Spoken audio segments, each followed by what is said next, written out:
Good morning. Call the meeting to order. Call meeting for May 20th. Start with the land acknowledgement. We acknowledge Athabasca County is located on First Nations Treaty 6 and Treaty 8 traditional territory. We respect and honor all First Nations, Métis, and Inuit peoples' connection to the lands, their history, language, and culture. So we have a couple of counselors coming on by Zoom, Counselor Chamzik and Counselor Hall. Counselor Wallach has given her regrets. She can't make it today. So just to give you an update on that. And on that note, I look for a approval of the agenda. I'll just cut in there, there's a new 6.1, there's supposedly a couple of pages missing on it, so we added it on for an add-on report, discussion report, so I think that's been mailed out to Councillor Chamzik and Hall. So from there, we'll look at approving the agenda. Is there any things that we're missing on there? Councillor Gerlach, Councillor Chamzik. I will move to approve. Oh, Councillor Gerlach got ahead of you. I seen that. Thank you. You're welcome. Councillor Gerlach has moved to for the approval of the agenda. All in favor? Aye. So that's 1, 2, 3, 4, 5. That's 5 and so that's passed. So we'll move on to, I guess, to the approval of the minutes. Is there anything going on with minutes that somebody wants to move? Okay. So looking for a motion to approve the minutes. I can move that for you, Mr. Benz. Okay. Councillor Chamzik has moved for the approval of the minutes from the March 25th, 2025 Committee of the Whole. Calling the question, all in favor? Aye. Aye. So that will be 5 and 0. So that's approved. Thank you. So we'll go with the round table discussions here regarding, we'll move on to the CAO report. Anything to add or anything, CEO Beck? No, Mr. Chairman, just Okay. respond to any questions. Okay. So does anybody have any questions regarding the CAO's report? Councillor Hall? I just see that in the report, it references Rochester Fire Department and Councillor Gerlach. Can you share with us what the councillor's involvement with the fire department is? I can't answer that, Mr. Chairman. I had a meeting arranged with the fire department and I met with the folks that showed up. Okay. And then the second question that I had was, has the county retained a returning officer for the election in the fall, or is that still underway? No, Mr. Chairman, we've appointed a returning officer. Thank you. Okay. Any other questions or CEO Beck? Okay, seeing none, we'll move on to the Corporate Services Department update. And this looks like a great report. Any questions for Ms. Ambley?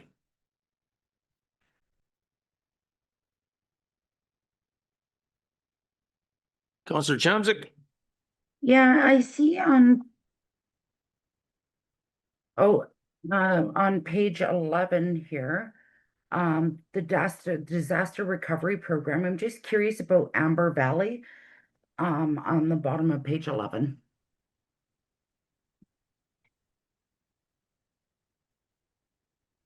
Mr. Chair and members of the committee, I'll have to get some additional information on that. I'm not 100% sure right now. Thank Okay. you. Okay, sounds good. Yeah, I was wondering if that was like a crossover with the Jackfish Lake fire or what really happened at Amber Valley, but okay. Counselor Hall? Just on the fourth bullet point on page 11, the references fit testing for all county fire stations. I just didn't know what that was and was hoping the director could just. What is fit testing?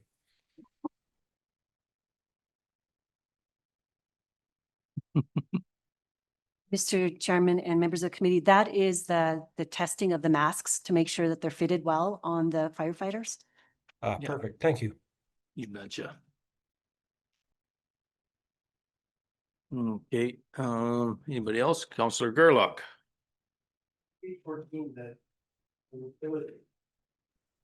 Would it be reasonable to use your microphone, please? Would be. Again, on page 14, the utilities. I have a little, could you just kind of explain that chart as to?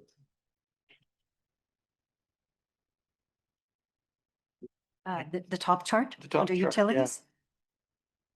So, I'm not quite clear on what your question is. Is it the balance that you need explained? Yeah, I guess I don't really understand the chart that well.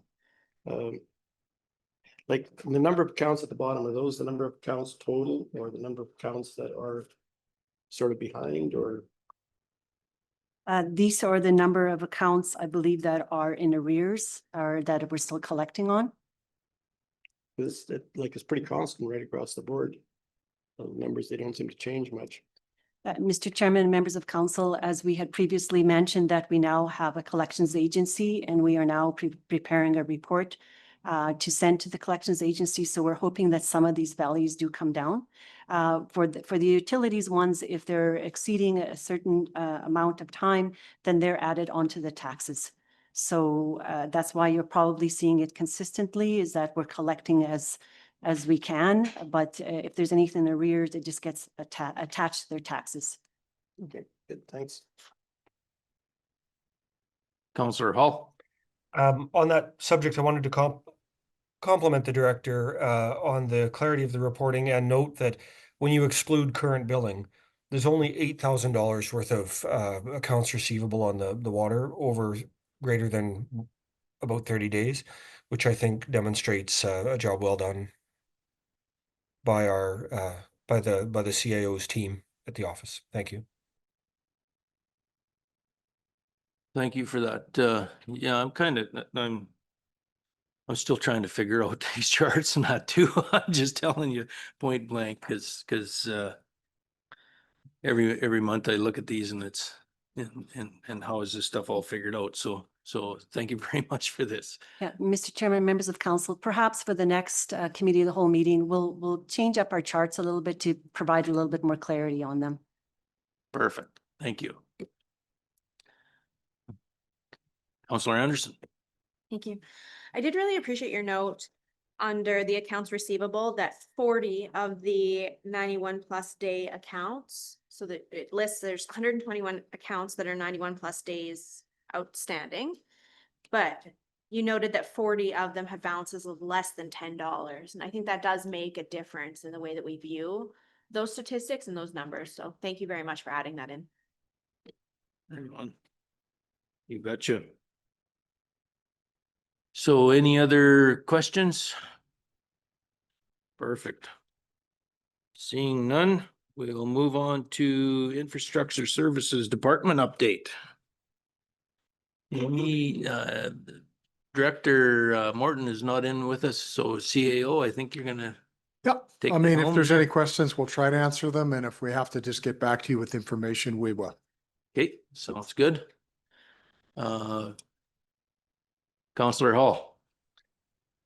So I know we have to expect a question about the Collinton Bridge. And I appreciate the update in here. I'm wondering if anyone is able to share how the overall cost compared to the budgeted amount, or if it's still too early to tell. It's still a little too early to tell. We want to make sure we get the final invoices in, but I believe we're in under budget and I think I'll stand by that, but, we'll bring back that information.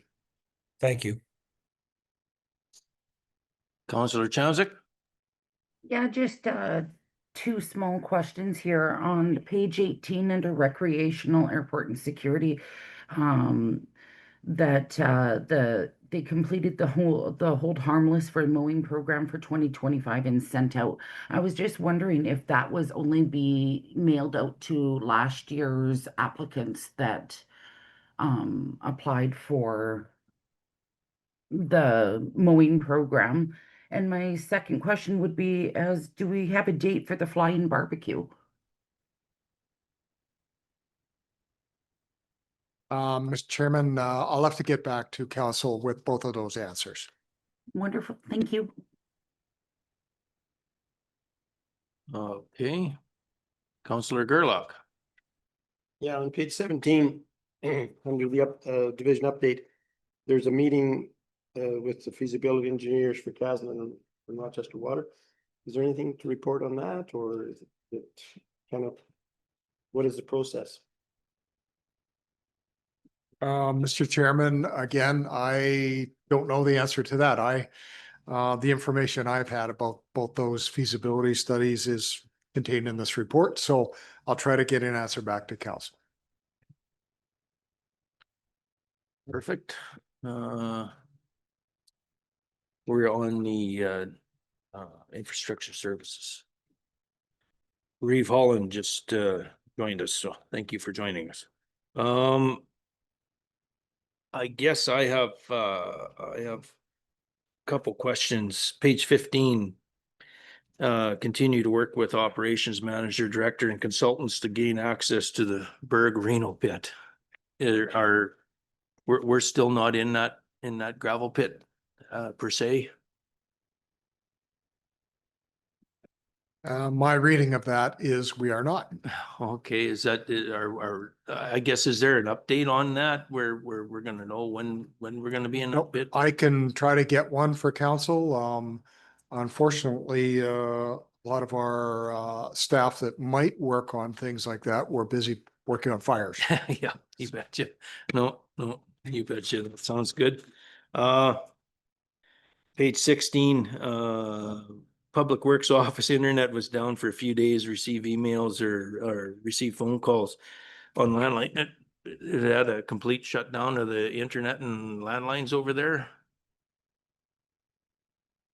Mr. Chairman, yes, we did, and I don't know if that was finalized or I have no idea. I never got an update, so it was completely out. We had radio transmission between we had equipment failure on our tower, so Oh, I don't okay. know, did that got resolved? Oh, okay. It was just an equipment failure on the tower instead of, okay, perfect. Correct, Mr. Chairman. Thank you. Anybody else have any other questions? I like the report. It's a great report. It's got a lot of information in it. So, but it's been 2 months, right? Oh, Reeve Holland. Thank you. Good morning. Apologies for my tardiness here this No morning. problem. I was just curious, I don't know if it was mentioned on page 16 as well under bridges, for the construction of the new Collinton Bridge. A lot of great rave reviews that the bridge is open and people are very happy and it's a very nice setup there. Just wondering if it's possible to obtain the total actual cost at some point. Yeah, Mr. Chairman, that was discussed before you walked in the room. We Yeah. will have a report to council. Thank you so much. You betcha. Not a problem. Counselor Anderson. Thank you. Township Road 651 between Highway 663 and the Summer Village of Bondis has had some construction on it recently. It's kind of been closed. And I'm just wondering if that's a county project or if maybe that's a Summer Village project. Township Road 650. It would affect some county residents, but I'm not sure where along that stretch of road it is because the road's closed, so. Mr. Chairman, I'll have to Okay, investigate that and get back to council. thank you. That's the east access coming into Bondis? Yes. Yeah. Yes, and I just haven't seen any communications from the county on the road being closed. But the signage is right at the highway, so it may be a summer village project. But it'd just be nice to know if it's ours or if it's Yeah. theirs. Yeah, right on. Okay. Oh, Reeve Holland. Sorry, just one more question with regards to the recreation and airport security. Is there a way that we may be able to advertise the seasonal day use passes? I'm still finding quite a few people are unaware that they are available to purchase for the season. Just not sure if there's a way we can showcase a little bit, maybe on the website or some way to get that out there for people to be able to purchase those. Was that, I'm sorry, seasonal? The day use passes? Oh, okay. Yeah. We certainly look into that. Thank you so much. Okay. Looks like any other questions for infrastructure? Oh, Mr. Gerlach. Not a question, just a comment. I find it hard to believe that you have to go 150 feet with those pilings for that bridge. I mean, that's amazing. With The the what? The depths that the piles had to go to Oh. with that bridge. Oh, yeah. I don't think anybody realizes what's involved in something like that. That's pretty significant. Yeah, you can engineer and estimate everything that you want, and Mother Nature gives you what's out there. So you betcha. That'll be a beautiful bridge underneath. I can't wait to see underneath it. That's where all the work goes. So.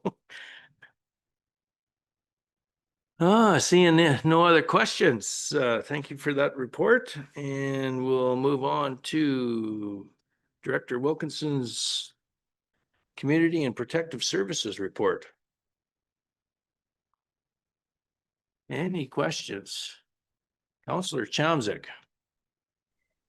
Good morning. I just want to say, the hard work that FCSS does, what beautiful reports they always have. But on page 22, I see that our ECDEV person attended the Boyle Chambers and the grant workshop there.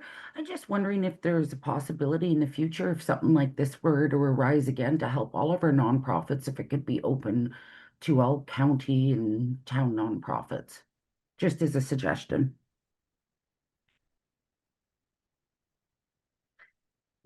As we know, they always struggle with getting grants, having grants, and also I get the feedback quite often about them writing grants, and it'd be nice if it would be able to be open to more of a public thing perhaps in the future, just as a suggestion.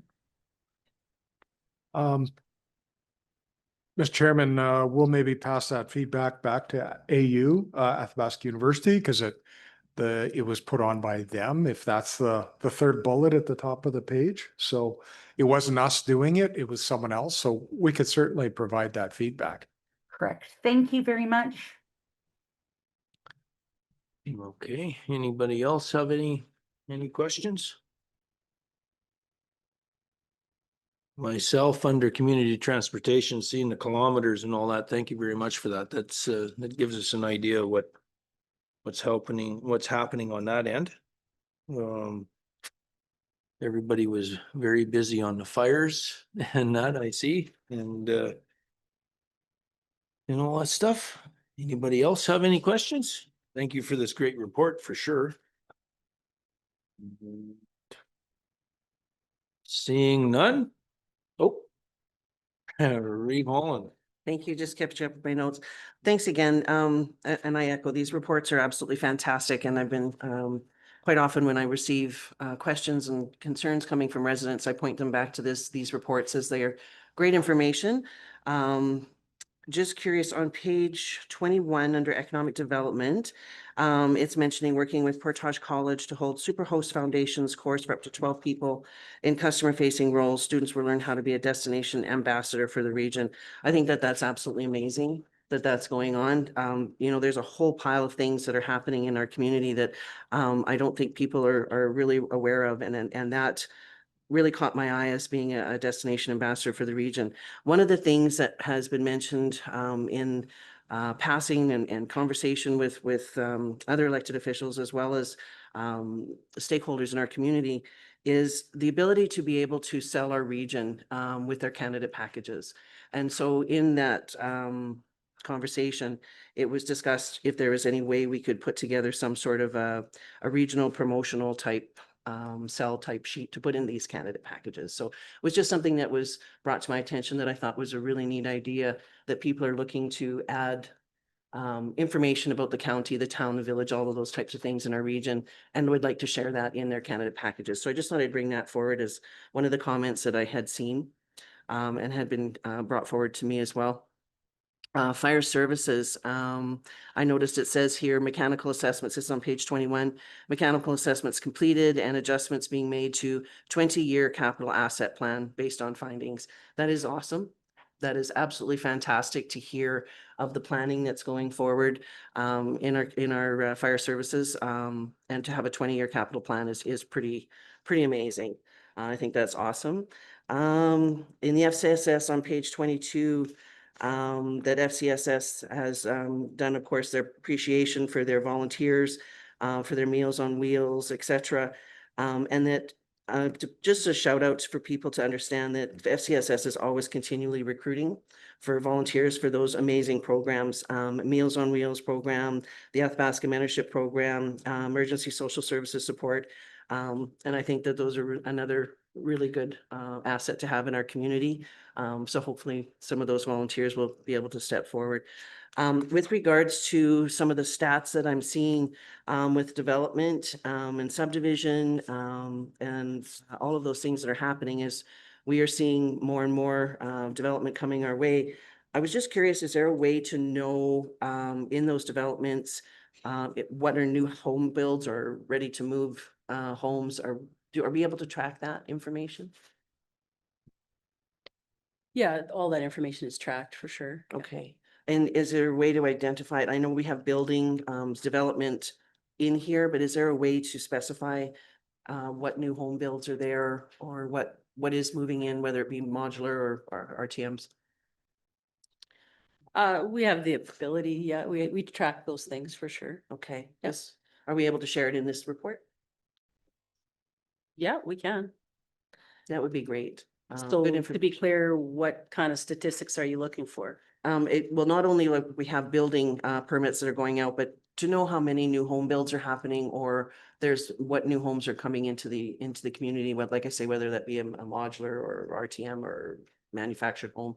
Anyway, we are be able to let our residents know that there is development happening in that fashion. So you just want statistics on the number of homes? Yeah, Okay.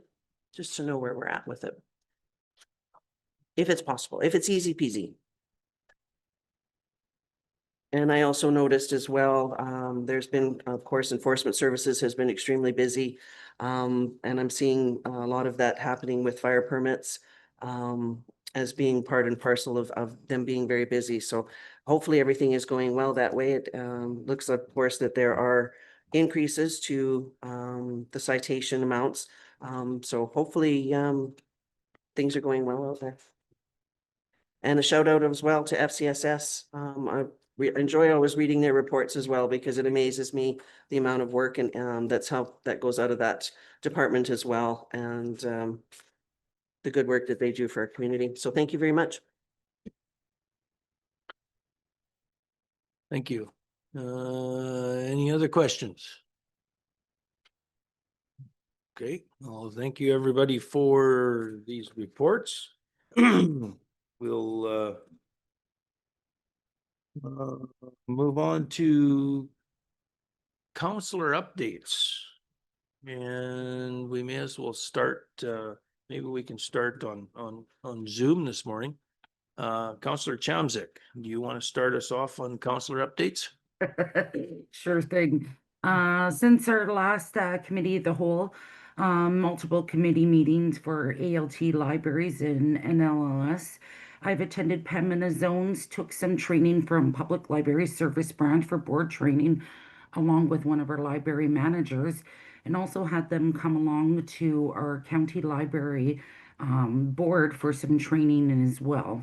Unfortunately, many from the FCSS committee were unable to attend the regional spring conference due to the 831 fire, but it was also well represented by our other members that were able to attend. This Saturday, I also attended the Rochester Farewell Gathering on Saturday. Seen fellow colleagues there as well, Mr. Gerlach, Councillor Capitaniak, and Reeve Holland in attendance.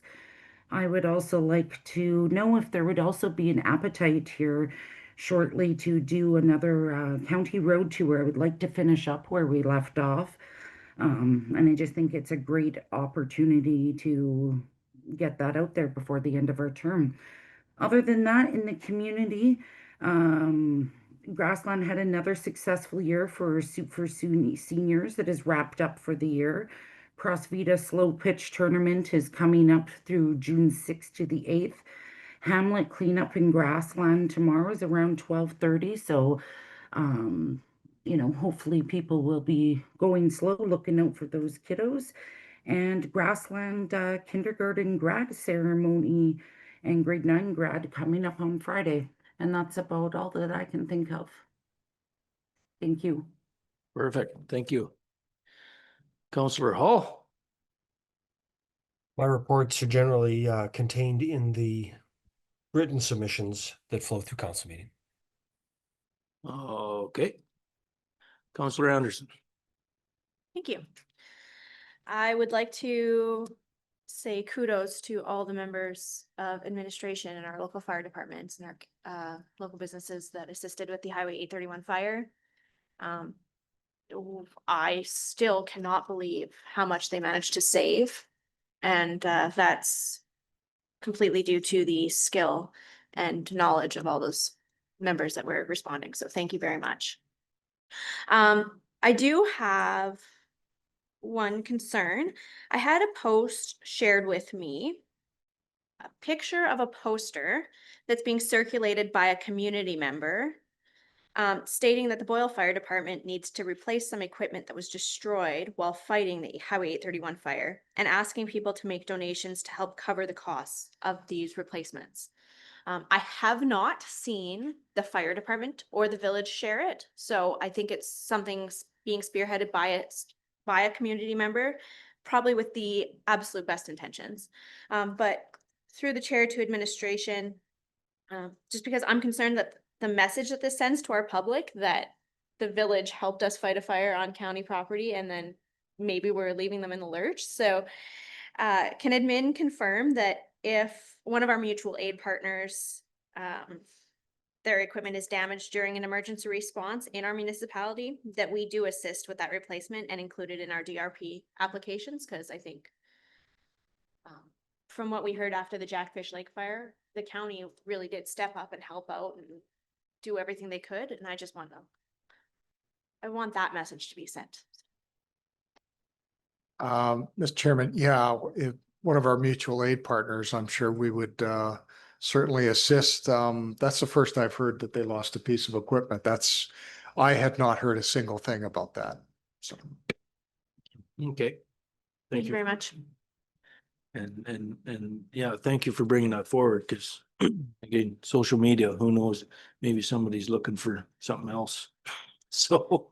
Well, and I don't want to discourage donations being made to the Boyle Fire Department. I just thought, I know that as the county, I would vote at this table, and I think a lot of members would, to replace that equipment and include it in that DRP application. So I don't want people to think that we're just leaving them to have to fundraise to make that replacement. You Thank you. betcha. Well, thank you for bringing that up. And Councillor Gerlach. Yeah, I guess the main event was the farewell to the Rochester School. I could not believe the response, the numbers of people that came.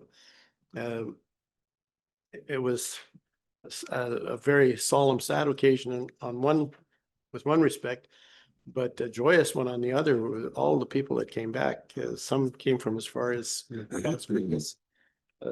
to come back for the farewell, and you could really appreciate the value of the school and what it's meant to the community over the years when you see the success of the people that were back there, all I mean, such an incredible percentage of them that make such a contribution to our society and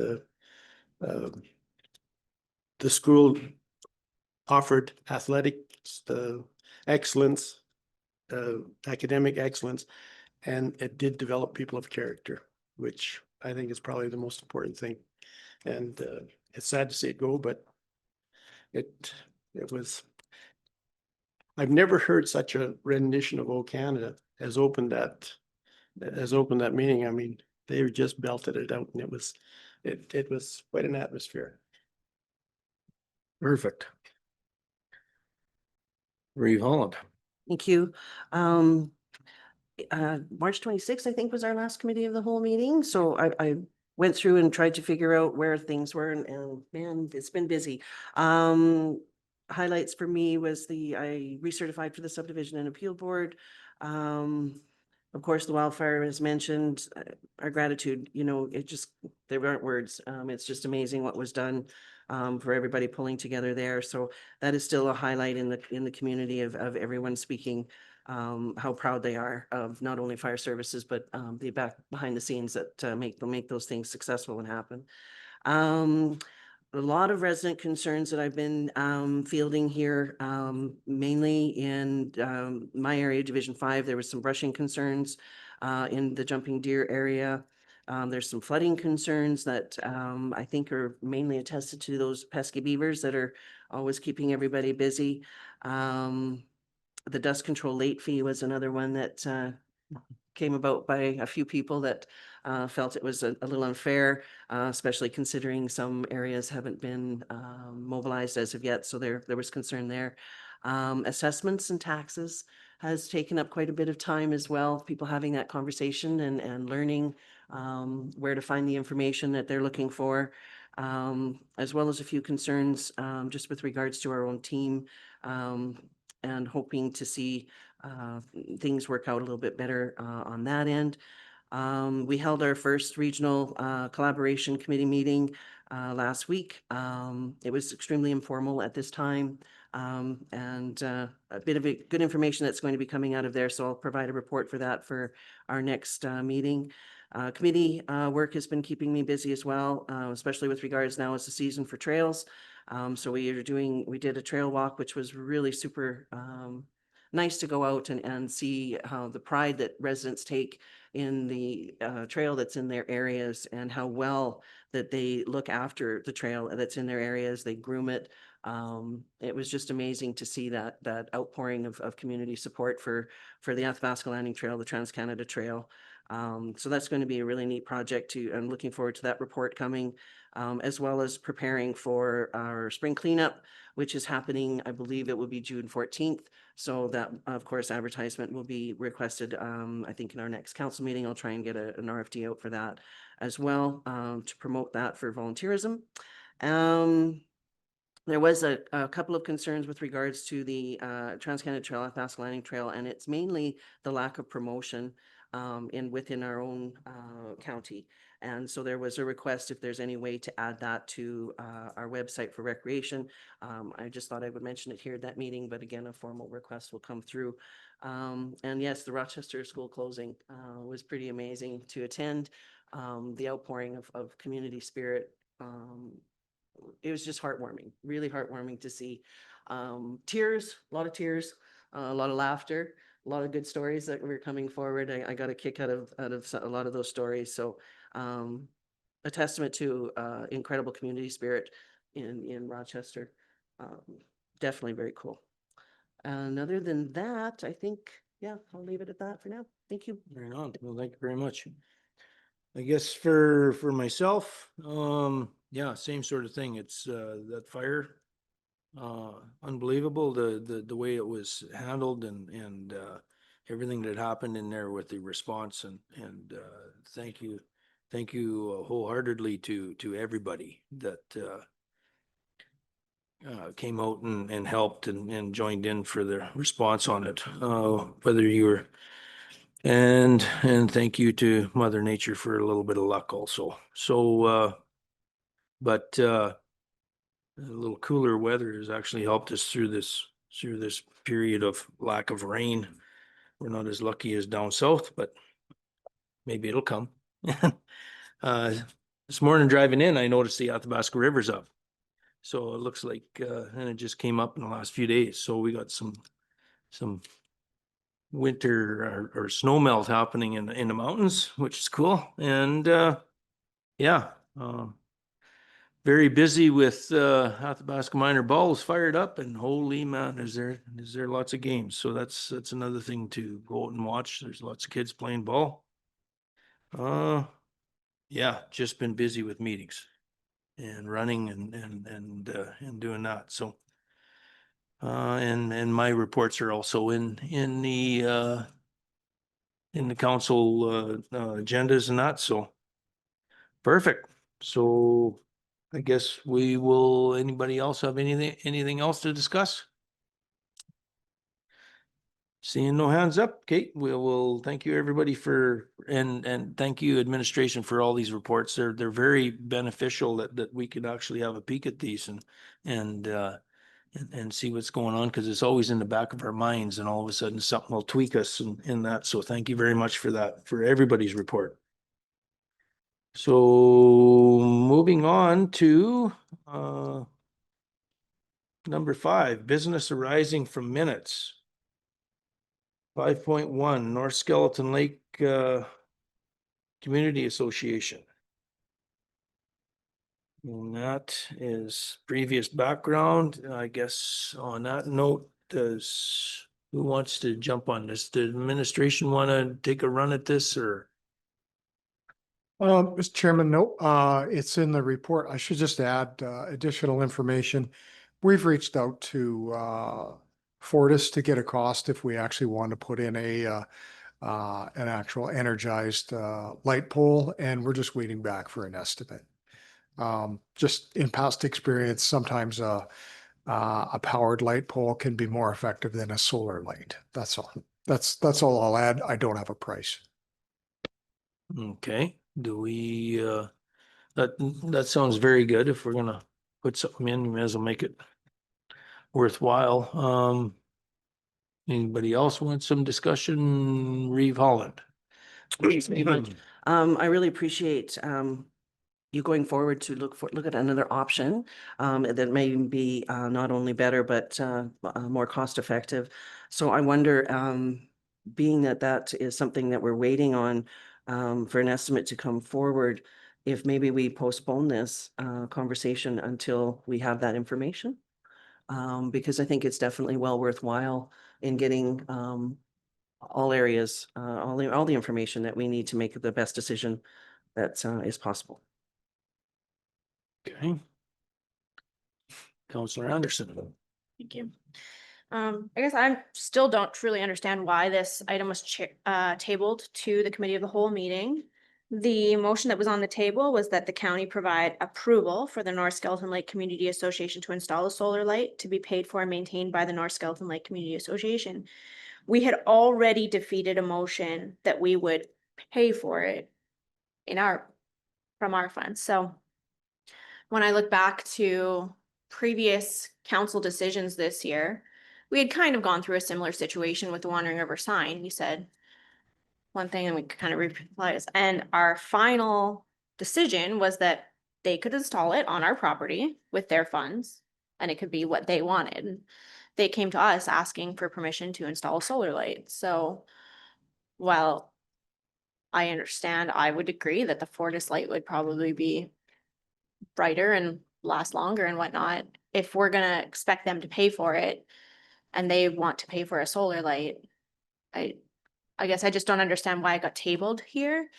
If that was the motion on the table and it was consistent with things that we had done just months previous, so.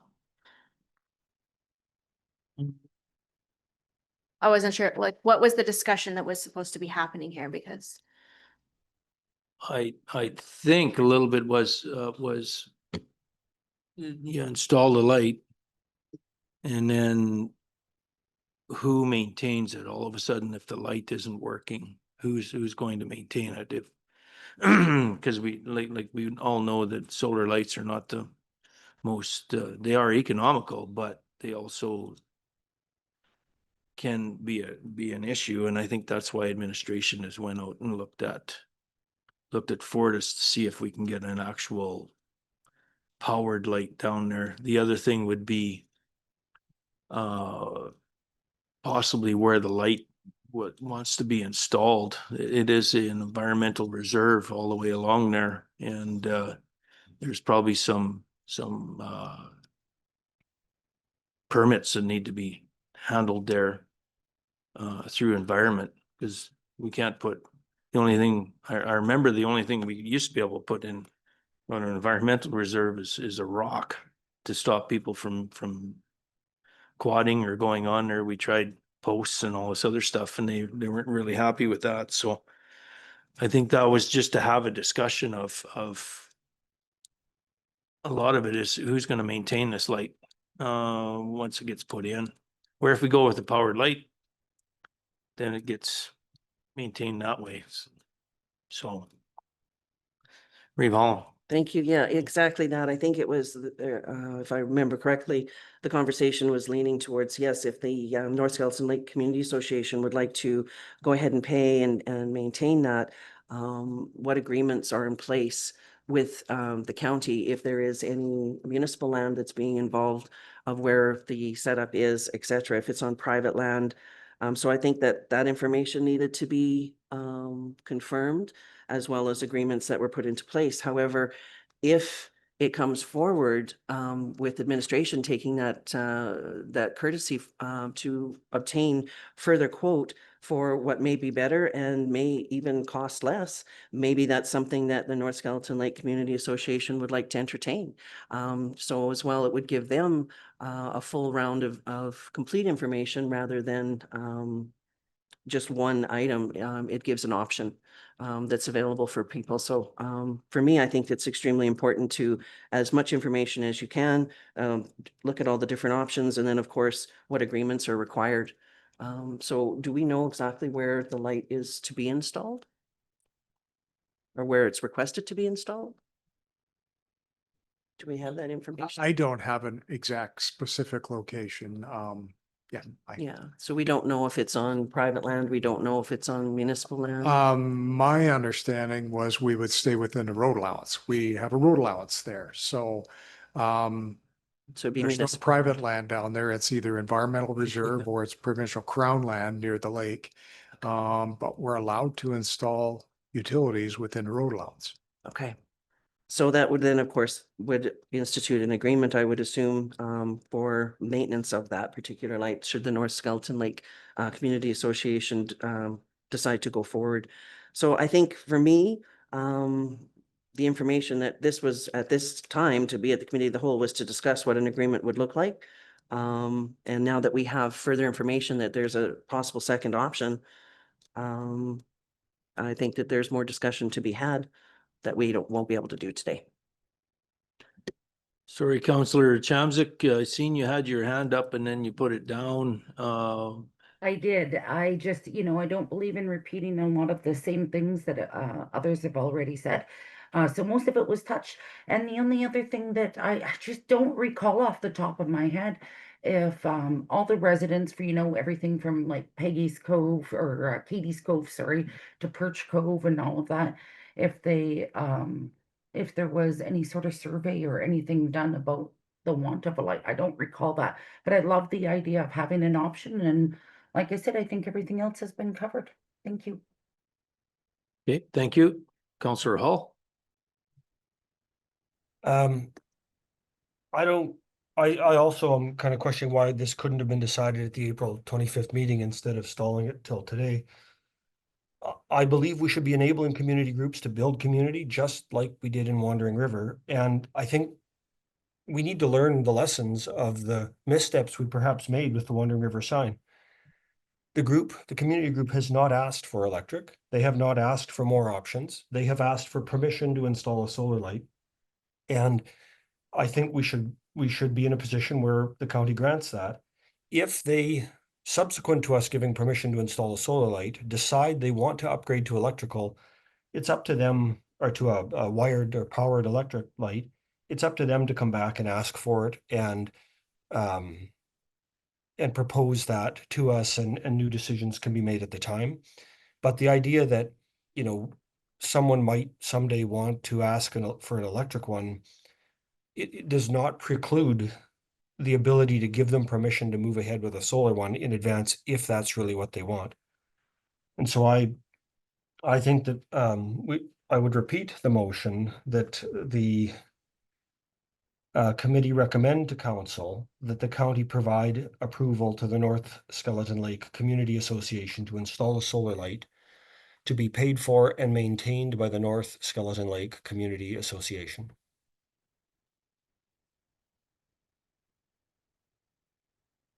Okay. I guess, so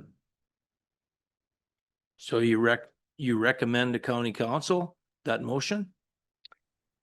Well, I would put that motion on the floor here, and that seems to be how we're doing it. We have to council has to approve it, so we need to put forward a motion to go back to council, I think.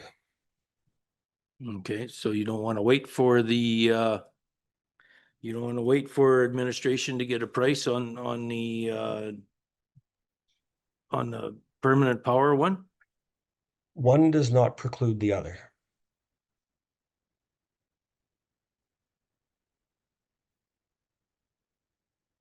Okay, well, And you know, really the maintenance on this is, again, for the community group.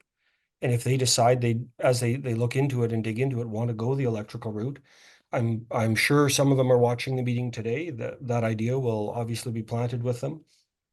And if they subsequently decide that they'd rather look to a Fortis pole, then that's a different discussion, and that obviously will come back to the county for further discussion. But I don't think we need to get in the way of them looking at this right now while we wait for a quote on something they haven't asked for.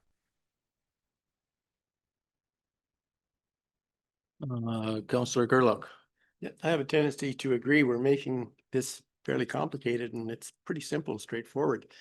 They asked the county to install a light and we declined to do that because of all the other campsites. We don't want to be starting to spend $10,000 on all these campsites for solar lights, whether they're needed or not needed.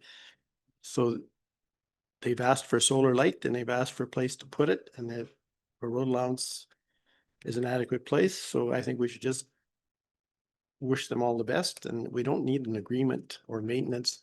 They can put up the light and maintain it, and it's basically that simple. Okay. Revolt. Thank you. I do agree that yes, the community group has asked for a solar light. However, for me, just personally, I think it is important to at least know what it would cost to run a permanent light. With regards to an agreement, I think they're extremely important to have. We've been trying to get away from handshake agreements. And without having something on the books that specifies who's going to maintain this particular light, as well as, I guess, if there's utility costs that go with it, who's looking after that as well. So I do believe that an agreement is required. And I'm not comfortable going forward without an agreement in place. Okay. Councillor Anderson. Thank you. And I just want to point out the motion that was tabled was to approve for them to pay for it and them to maintain it. And the motion that we approved for the Wandering River sign was just to direct administration to proceed with the permit application for them to be able to install the sign as designed by the group. So I don't think that we're that dissimilar from a decision that's already been made by council earlier this year. This one is actually saying where the Wandering River sign was just for them to install it. We're actually expecting Skeleton Lake to maintain it as well. So I don't understand, again, why it was tabled when this discussion could have happened at that council meeting and it could have been passed or defeated, but now we have to refer it back to council to come up again. We're kind of dragging things on for the community group and giving them a level of uncertainty that I just don't understand why we're doing that to them.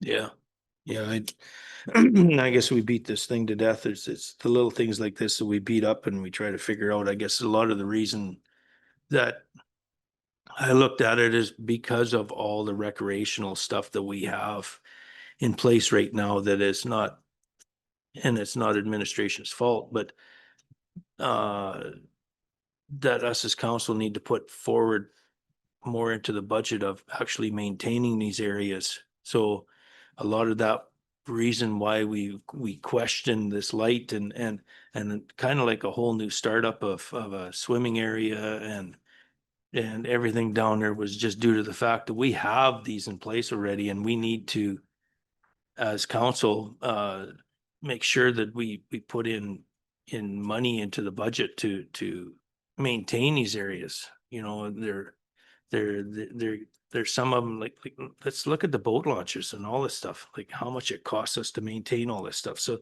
I think that's a lot of the reason why this keeps getting beat around is like we have maintenance to do on a lot of our recreational areas already.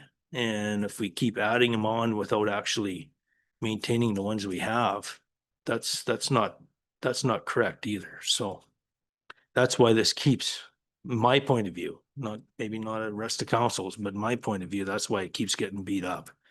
Is like, do we want to take on more maintenance? And that's what was the discussion. So maybe in the long run, tabling it to another discussion where all of a sudden we can find out that possibly it'll be cheaper and more economical to put in a power light. Maybe it was a good thing. Who knows? Got to look at the positives on this. So, but I guess we have if there's no other questions regarding it or comments or anything like that. Councillor Anderson? I do have one more comment, and because no answer has been really truly provided, I have to say that this really feels like an attack on me personally and the people in my division. I disagree When with that. One for Wandering River was passed, revisited, passed again, and I hope that that's not the intention, because, but I want to set the record straight that that's hopefully not what's happening. I don't see any attack at disposable Division 3. I don't see any attack on that. I'll go back into my discussion of where I seen it as we have a whole bunch of maintenance to do on recreational areas and now and we're being asked to build more when we need to do maintenance on what we have. That's the only thing that I don't see an attack on anything, but everybody can feel the way they want to feel. Reeve Holland. Thank you. It's disappointing to hear when we are just trying to do the best that we can for a municipality as a whole, that people are feeling it's personal or it's a attack on the division. That is far from the truth. This type of concern that I mentioned earlier was exactly what was brought forward to me of that type of points that are coming up through our council. It is extremely disappointing. We, of course, appreciate every single solitary volunteer, community group, everybody who is doing their best to benefit and improve our county. And in doing these different projects and whatnot, for me, it's extremely important that all avenues are looked at so that the best decision can be made.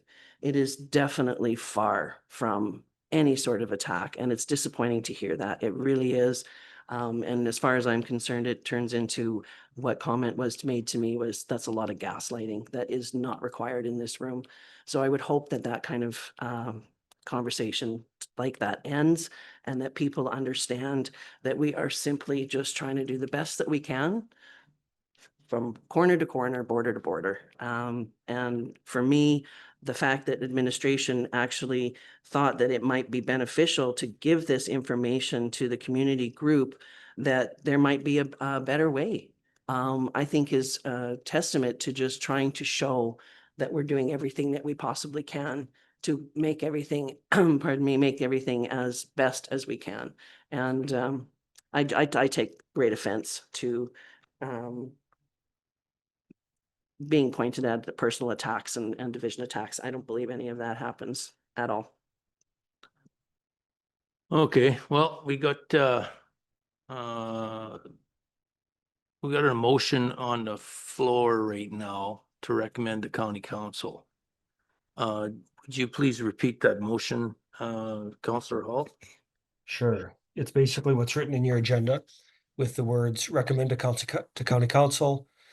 Recommend to council that the county provide approval to the North Skeleton Lake Community Association to install a solar light to be paid for and maintained by the North Skeleton Lake Community Association. And before you call the question as a closing remark, I'd like to reiterate, the motion is that the association, we just give them permission to do something and that they look after maintaining it. So talking about maintaining all the other stuff we have to maintain is irrelevant as it relates to this very specific item. There's no maintenance on the county on this. This is enabling the community group to be great and to make their community better.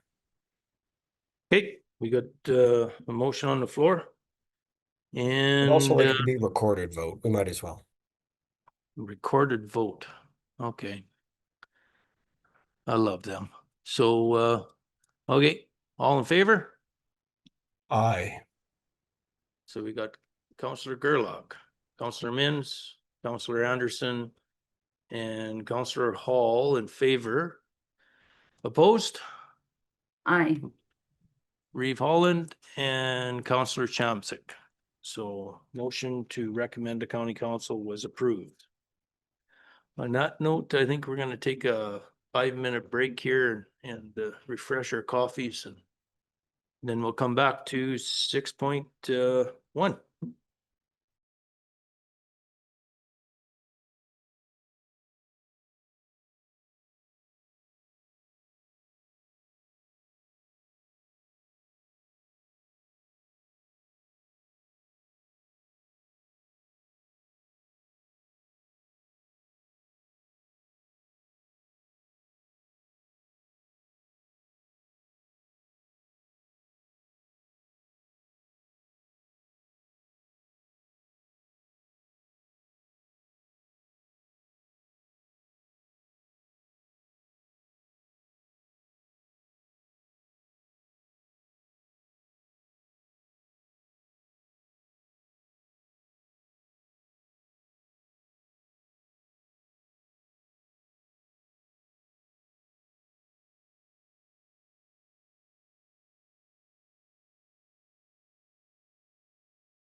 Okay, so we'll reconvene the meeting and move on to 6.1. Bill 50 Municipal Affairs Status Amendment Act 2025, which we had another discussion handout, and very good. Welcome, Melanie. Very, very great to meet you, and looking forward to the presentation. Well, thank you, Mr. Chair and members of council. There were a couple pages missing, which is why you have the handout. I'm not sure, did you want me to walk you through it, given that you just received some of it this morning? Is that the preference? I think it'd be great if you could, and I'm looking very forward to maybe a better understanding of what this Bill 50 is about, so thank you. All right, well, Mr. Chair and members of council, so Bill 50 actually was passed last week. There was an amendment which the report will speak to, but the bill amends the Local Authorities Election Act, the Municipal Government Act, the New Home Buyer Protection Act, as well as the Safety Codes Act. And to respond to your question, when it was introduced, the Minister of Municipal Affairs stated it's about modernizing processes, making elections more accessible, making municipal councils more functional, and enhancing protections for new home buyers. So the report is broken down into sections, and I'll just walk through each of the amendments to the respective pieces of legislation. So to start off, the Local Authorities Election Act, the amendments pertain, or the first one is with respect to candidate withdrawals. The amendment now allows a candidate to withdraw after the 24-hour closure period. Previously, you had to withdraw within 24 hours, and only if there were enough candidates that there wouldn't be a vacancy or there wouldn't be sufficient nominations. This has now changed, and candidates can withdraw regardless if there's enough candidates. So there could be possibly a position where there could be only one candidate nominated, they would be permitted to withdraw. What's not clear now is what the returning officer would need to do in that situation. And so there's some clarity that is being sought from the ministry on that. From a practical perspective, though, if you have a candidate who, decides within that 24-hour period that they, in fact, don't want to run for council, it's probably better to continue with nominations rather than running a by-election. There's just more cost-effective. So there'll be something to clarify, but it may be a bit better in the long run. The next item is the permanent electors register. So this is new for this municipal election, that there is an electors register, and much of that information or data is shared with the province. But this bill actually clarifies that it may not be used by anybody other than the returning officer, and of course the deputies that are working with the returning officer.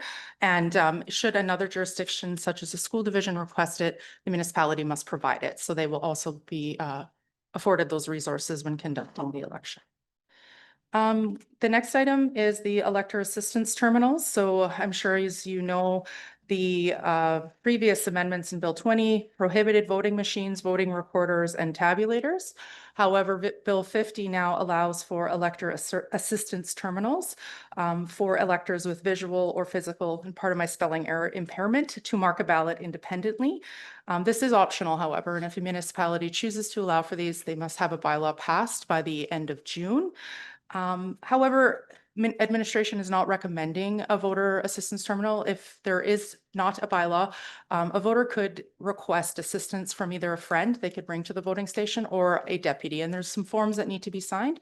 I think it's really important to point out that the preservation of secrecy of the vote. So when you have ordinary ballots marked in a certain manner, the ballots that come out of the elector assistance terminal should look the same. Otherwise, with a small population, you will be able to discern how the one or two voters may have voted. So that's a really important consideration. And there is a longstanding provision in the Local Authorities Election Act. Should there be a blind voter that requests a blind elector template, a municipality has to provide for that under a bylaw. So no changes being recommended there. It is probably more pertinent to larger centers.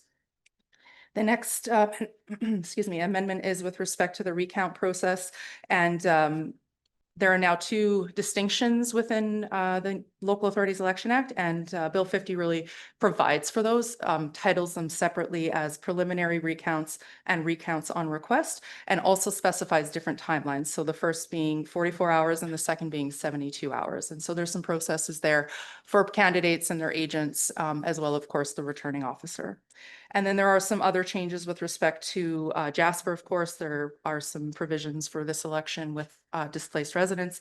And then the City of Edmonton and City of Calgary with some campaign financing, given that they allow for political parties at the local level now.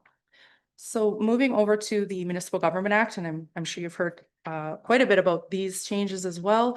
The first being the meeting procedures. Certainly there will be more to come on this, but Bill 50 narrows council's authority to establish meeting procedures, not only for council, but committees. And so the minister will likely provide by order, establish and amend standard proceedings for meetings and what can or cannot be included. So we'll be waiting to see that. There will be some changes with respect to secret ballots, particularly will be applicable for us, given that the REEV is selected annually by secret ballot. And then once more is known through the ministerial orders, council will have 6 months to ensure any discretionary provisions that may be allowed for will be in compliance with what has already been set out. There has been some discussion that the minister will be engaging, of course, now a new minister will be engaging with municipalities on that over the summer months. So I suspect you'll be hearing more on that. And as a result of Bill 50, administration has paused the review of council's procedural bylaw, not knowing where it's going to go. The Code of Conduct is the next substantive amendment. So Bill 50 will now repeal the requirement for codes of conduct. Once it's enforced, any codes of conduct that are in place are automatically repealed, so there'll be no action required there. There is some discussion about a municipal ethics commissioner being established at the provincial level, and definitely more information to come on that as well.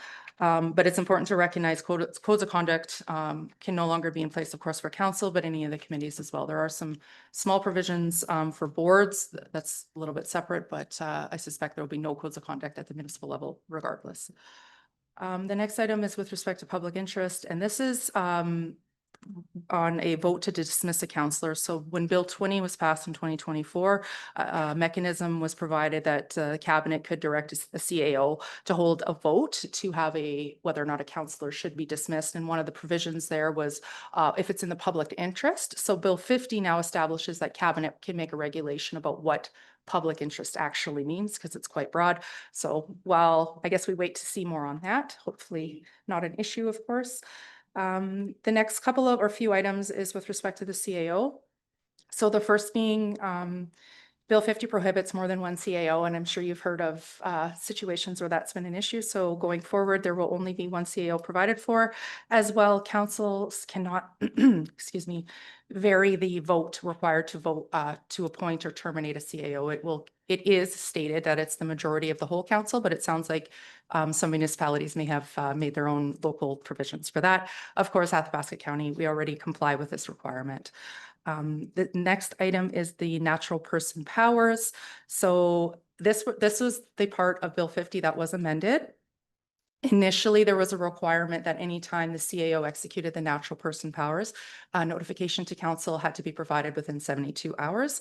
The amendment is now that when natural person powers, there will still be some type of requirement of reporting, but the minister is going to establish what that looks like. The 72-hour timeframe has been removed, but there will be regulations on the form and the timeline and possibly some exemptions. If I may, CAO Beck, this is a substantial one, and I think members of council have probably heard about that. Natural person powers are sufficiently broad that it's part of everyday course of business. So reporting everything will cause a lot of additional work. So I'm excited, or looking forward to, I guess, to seeing what those regulations will look like. And then the next, of course, is information to councillors. So that's not new. Of course, anytime a CAO provided information to council, a councillor, all members of council were to be advised. The changes now require that notification to all of council is provided within 72 hours. Additional amendments under Bill 50 sets out some reasons why the CAO may refuse to provide information to a counselor, and that makes sense, personal information or other, FOIP matters. So there will be also expected a regulation under that to provide more clarity. Official administrators isn't, well, it's been strengthened and it provides some more, I guess, oversight for the official administrators for municipalities when, if or when they're ever in that circumstance. So I'll just jump over that. Policy of government. This is also another important one. So again, Bill 20 established that a council could not pass a bylaw that conflicts with or is contrary to a policy of government, but that was not defined. And so Bill 50 allows for regulations to define that. So hopefully more information or more clarity will be provided. And then the other most substantial is the intermunicipal collaboration frameworks, or the ICFs. So this provides now mandatory services that must be covered under an ICF. This does not mean that these services have to be jointly provided. This just means that they have to be contemplated in the ICF. And those going forward will be transportation, water and wastewater, solid waste, emergency services, and recreation.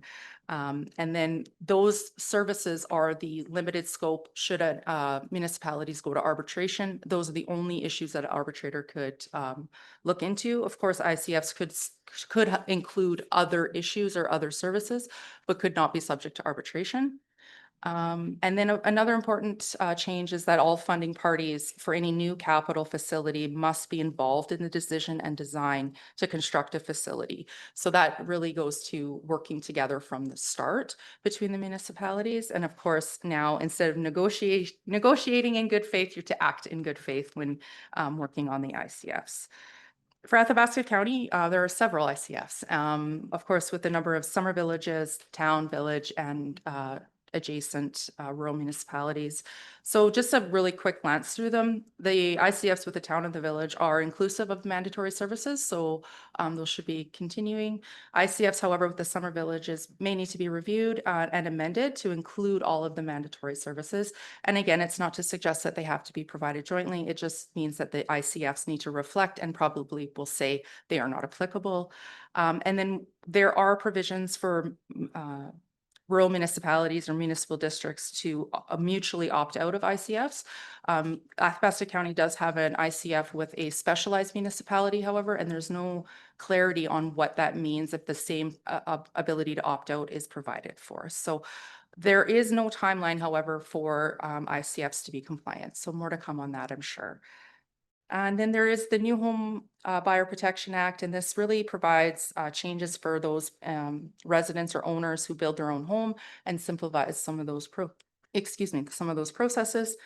And then the Safety Codes Act is amended so that such that the minister can seek advice from the Safety Codes Council on new home buyer protection, as well as appoint individuals to the Safety Codes Council with that level of expertise. So with that, if there's any questions? Holy, yeah, that's a lot of reading. So you betcha. Well, thank you very much for walking us through that, because that has been on the back of, I'm sure, everybody's minds here, what that Bill 50 was all about, and with clarification in that. So does anybody have any questions regarding this? Reeve Holland. Thank you so much. Thank you very much and welcome. It's nice to have you here and well done. This is huge and a lot of information for us to digest and sort through. I guess a couple of questions and just for clarity purposes, official administrators are who? Who would that be? Mr. Chair, members of council, this would be in instances where the government is stepping in and providing oversight on municipalities. I'm sorry. This would be when municipal affairs is stepping in to provide oversight, and the official administrator acts as the council, actually. And there is still a council, but that has to go through the official administrator. So that's why I say hopefully that, that won't be relevant, but it has been strengthened, that position. Okay, awesome. Thank you. And if I may. You bet. I noticed there was information to counselors, and it mentions that the CAO may refuse to share information after considering whether the information is required for the counselor to perform their duties, whether the FOIP Act would authorize disclosure or other relevant factors. do we have an idea of what relevant factors that would be? Mr. Chair and members of council, I'm not certain. I think there'll be more in regulations as they come forward. I think what's important though is if a CAO refuses to provide information under that provision, that all of council must be notified and the reasons must be provided. So it can't just be a simple no, it has to say, well, no, because of. And so, I mean, knowing the vast operations, there could be substantial, variations of reasons why, but I suspect more to come on that. Okay, great. And I think that was pretty much what sparked me, but thank you very much. Okay. Any other questions for the governance specialist? I like that. So, anybody? I guess we're all gonna take this in tune. We're gonna have a, I see, right, we'll have an update later on again, or? Mr. Chair, members of council, I think as the minister starts the engagement with municipalities, there'll be a lot more conversation over the summer. Knowing that there's an election this fall, I would suspect they want to really get some of this stuff sorted out. So when new councils are set in place, there's some things for them to kind of know what to look for going forward. So. Oh, yeah, perfect. Go ahead. Thank you. Sorry, that just actually sparked another question. So when it comes to the council code of conduct and the procedural bylaw, I'm assuming the ones we have now are not in effect? Is that accurate? Or do they go into effect until we have a replacement? Mr. Chair and members of council, so the code of conduct will automatically be repealed upon Bill 50 being enforced. So that will just, as well as any actions that are currently ongoing if for other municipalities may have something. So those will automatically cease to exist. The procedures, however, I think the minister will be setting out those in regulation. So locally we'll have to comply with what the regulation says. There'll probably be some standard clauses that all municipalities will have to include or abide by, and then they can pass their own supplementary procedural bylaws, like if there is any variation allowed for, any flexibility allowed for. But I would say for the time being, they're still in effect, particularly your procedural bylaw, until more information comes. Okay, awesome. Thank you so much. Okay. Well, it's good to hear about but yeah, there'll be a procedural bylaw coming in place. The Alberta government's gonna put one in, right? So, and then we can deviate off that possibly? Mr. Chair, members of council, it'll depend on what the minister's regulations Yeah, state. yeah. I suspect there will be some allowance for some local considerations, given, whether it be, electronic meetings or other things, that there'll be something that you can probably do locally, but I couldn't speak to what that might be. Perfect. Well, thank you very much. And seeing no other questions or anything, thank you very much for this report. Yeah, it was great, and thank you. So yeah, we'll move along to 6.2. Bylaw. 01225 procedural bylaw amendment for electronic meetings. So I guess it looks like it's under you, Melanie. You may as well. Thank you, Mr. Chair and members of council. So this report is in response to Bill 20, as municipalities must now allow for public hearings to be held electronically. So this bylaw does other things as well, but that's the main push for it, is to meet those requirements for public hearings only under Part 17. So really those are your planning and development public hearings. They must allow for electronic participation. This bylaw also does refresh some of the provisions on public hearings just more generally. And it does allow for meetings by electronic means and distinguishes between meetings that are held entirely electronic versus when a council member participates remotely. And there's an important distinction in that because electronic meetings under the Act states that all participants can hear and speak to each other. And that includes the public, if there's a public portion of that meeting versus remote participation, where only, counselors are zooming in for whatever reason. This, for example, would not be considered an electronic meeting. Of course, the transparency is important with the live streaming and the archiving, but they are different. And so I'll just, if I may, walk through what that means for your procedural bylaw. So this proposed bylaw sets out some changes for sections 8 and section 16, and I have marked them up and they are attached for you, but I'll go through some of the more substantive changes.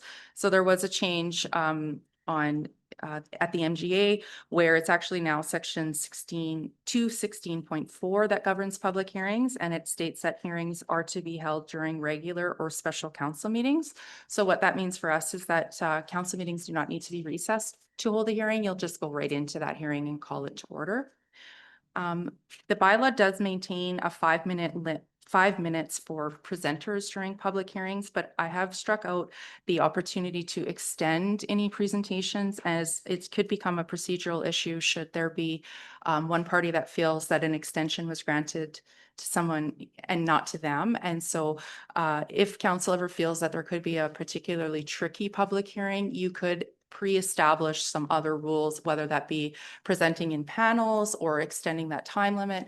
But I think that the important part to take away is that everybody knows what they're allowed to do at that hearing and how long they get. So that's why that amendment is being presented. Also, section 216.4 states that minutes of public hearings are to be recorded to the extent directed by council. So that's now been set out in your bylaw. It doesn't change what's currently being done. It's, the name of the presenter and a general statement about whether they're in favor or not, but it is set out now in the bylaw as council giving that direction as to what's to be in the minutes for the public hearings. So that's the public hearing side. And then, as I mentioned earlier, this bylaw does contemplate holding meetings by electronic means. And that's just, I don't know if council has held too many past COVID, but it's really just a flexibility. If there was ever an emergency that warranted, councilors are in different locations and you need to gather and make decisions, you now have the provisions in your bylaw to do that as an electronic meeting.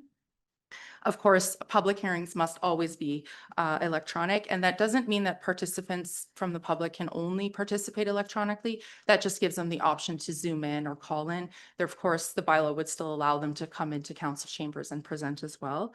One of the things I think will need to be just managed during a public hearing, if there ever is someone online, is visual aids. If someone's calling in, they may not see the visuals. And so, of course, your council agenda packages are already online. So you would hope that those individuals have them in front of them and a clarity as to what page they're being referred to if they're over the phone.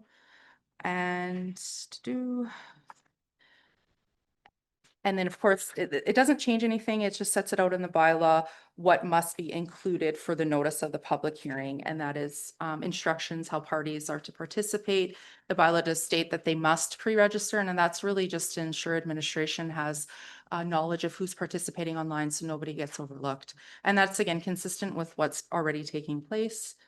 And then, as I mentioned, councilors could continue to participate online, but that distinction between electronic meetings and remote participation has been further separated. I do want to mention as well, the bylaw I did add, and I didn't add a bullet to it, that if there ever is a member of council who has to declare a pecuniary interest or may choose to declare a conflict of interest, it's just stated what the procedures will be there. They'll, state it, they'll be moved to an electronic meeting room or waiting room, and then they'll be invited back in as you would if they were in the room. So that's it. Perfect. So any questions regarding the electronic meeting bylaw? Reeve Holland. Thank you very much. Again, a lot to digest. So thank you very much for all the work you put into this. I was just curious about on page 45, and of course, forgive my ignorance as I'm still trying to figure out electronic versus remote versus hybrid versus all of the different names that we have now for meetings. On page 45, when it mentions under, I guess it's 16.4, not sure what letter it would be, B, I guess. Approve additional and unless extenuating circumstances require additional electronic attendance. Is electronic supposed to be electronic, or is that more remote attendance? Just so that I understand, because it mentions the 16.4B is may attend a regular council meeting remotely no more than 6 times a year unless council approves additional and unless extenuating circumstances require additional electronic attendance. So would that be remote attendance? Mr. Chair, members of council, I think that that is the intent, and that amendment to state it as remote would provide additional clarity. So I've made note of that for when it becomes Okay, forward for. fantastic. Thank you. And just for, if I may, just for council to have that conversation when it says may attend a regular council meeting, would it be something that we consider be for just council meetings? So that would cover committee of the whole, cover regular council meetings, rather than just pick one type of meeting, that it cover all our council meetings. Just wondering if that's be something interested that council would be interested in having that conversation. Councillor Anderson. I would actually be in favor of removing 16.4B and C. I just feel like my view of attendance remotely, I think is the new term we're using, has differed through our term on council, and I don't actually believe that it should be limited anymore. I know that things come up and different things happen in people's lives, and I just don't think that we should limit that. And I also see that it could impact quorum at different times if people have reached the point where they've now completed. I don't want them to be excluded because they can't make it in person. So I think that that's something we should consider, is just removing that, and then people don't have to worry about if they can't make it, there's still a way for them to participate. And I do think that that's important, is more the enabling of participation rather than the limiting of how they're participating. Okay, any comments on that? I don't want to see it actually eliminated if we want to bump it up some. But I don't think we should eliminate it. I think you should make it into council meetings as far as I care. It's like, that's what you're getting paid for, is to come into these meetings, and maybe I'm old school or something like that, but I like when council's sitting together in this room, but if we wanted to bump it up by a few meetings or something like that, I'd be in agreement of that, but not eliminating it. But what's everybody else's thought? Councillor Chownsik.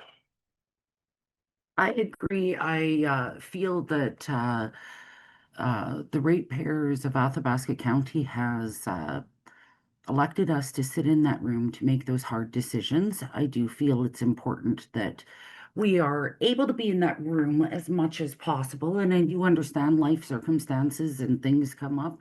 And I'm grateful that we live in a day of technology that allows us to be able to have those options. But however, maybe we come from the same line of view, Mr.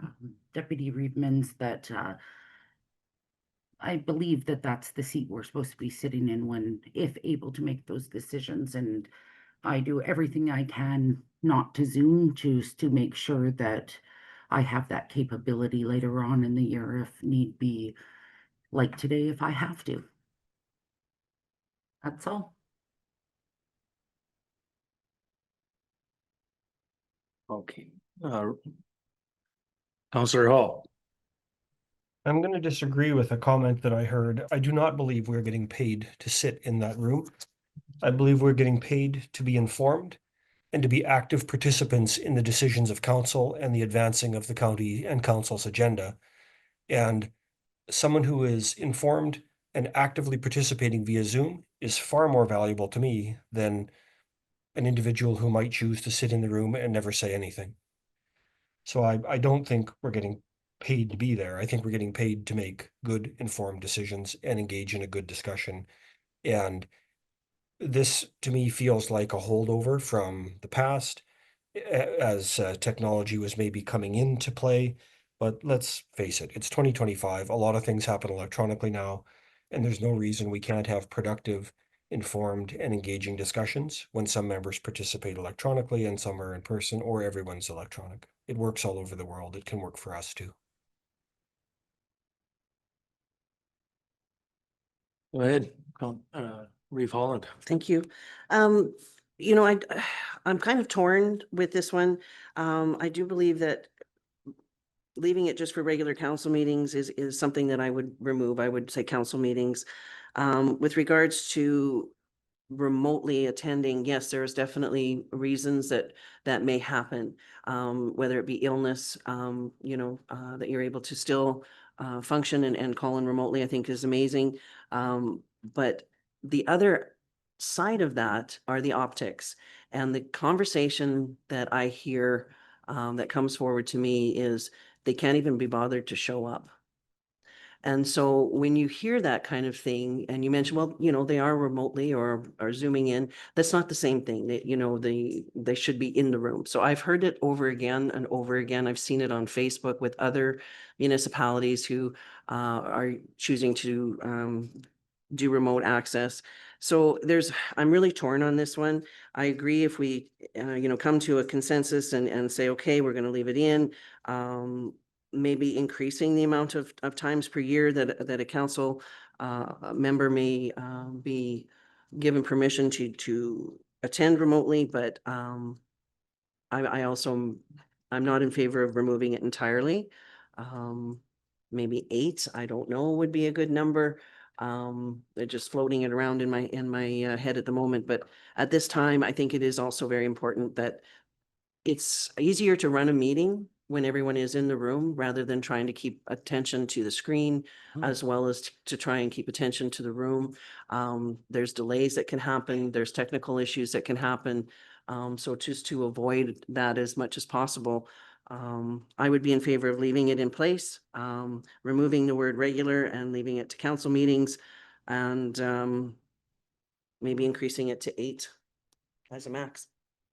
But that's where I sit personally. Okay. Anybody else wanna weigh in on here? So understanding this, we don't have to recess a council meeting now to go into a public hearing? Mr. Chair, yes, that's correct. You'll just call the procedures will be similar and you'll call the hearing to order, but it'll be during the council meeting. Perfect. So less motions. That works very well with me. So I guess how do we want to do and make a straw pool on this on how who wants to remove what, who wants to add in what? Councillor Anderson? Are we only discussing these revisions to the procedural bylaw, or are we talking about the procedural bylaw as a whole? No, we're just talking about the revisions here. We're not going to open up the, we don't want to open up the whole procedural bylaw. We'll be here until next week. And it was just brought forward for the electronic meetings. I would rather, being that there's I know the CAO wants to chime in here, but go ahead, please. Mr. Chairman, yeah, it was our goal just to try to make our current bylaw comply with Bill 20. And we actually had a deadline of April 30th. We were supposed to have these changes made by, and So we limited our scope to really trying to comply with Bill 20 about electronic means we didn't expand it beyond to all the other things that council may or may not want to change, and that's still up to council.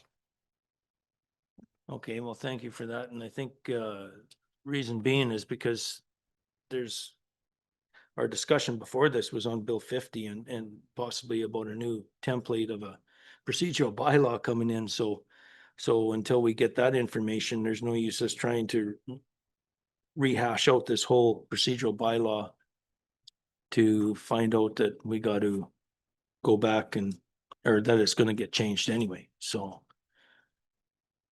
Councillor Hall. I think I just heard the CAO say the intention was to make the bylaw compliant with Bill 50, and I assume that, you know, the MGA. Do we know, is it legal to deny a counselor access because they've attended remotely more than 6 times? Like, is that permitted under the MGA even? I'm just wondering, does that provision comply with the act? Mr. Chairman, we have to investigate that. And it was, just to clarify, it was Bill 20 we're trying to comply with, which happened My last apologies. year. And Bill 50, we still don't know what we'll need to do to comply with. And in fact, there's suggestion that they may be providing us a template that we all have to follow in the future. So we're waiting to hear that. This is actually dates back to the amendments in 2024. As for that specific question, not sure. We'd have to investigate that. Thank you. Reeve Holland. So I guess in light of what was just mentioned there through administration, that maybe we just go forward with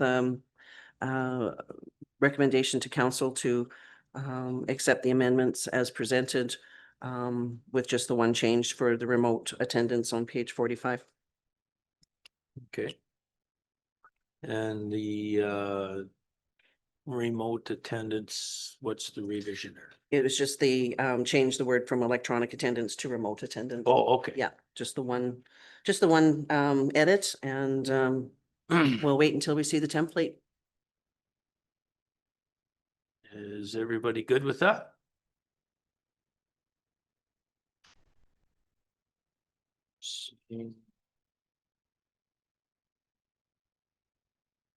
Everybody's okay with that. I guess we'll move the recommended, who wants to, okay. Reeve Holland. Just to recommend to county council to Amended. give first, I guess it would be first, second, and first reading, the bylaw 012-025 be forwarded to future council meeting for first reading with the one amendment of changing electronic attendance on page 45 to remote attendance.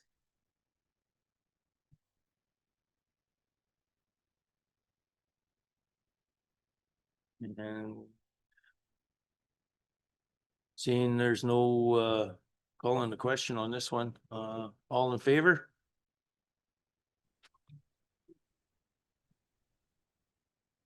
Opposed? Nay. Councillor Chamzik, did you vote? Yes, I was in the affirmative. Okay, so that would be 4-2, so motion carried. Okay, thank you for that. Draft pet control, 6.3, draft pet control bylaw.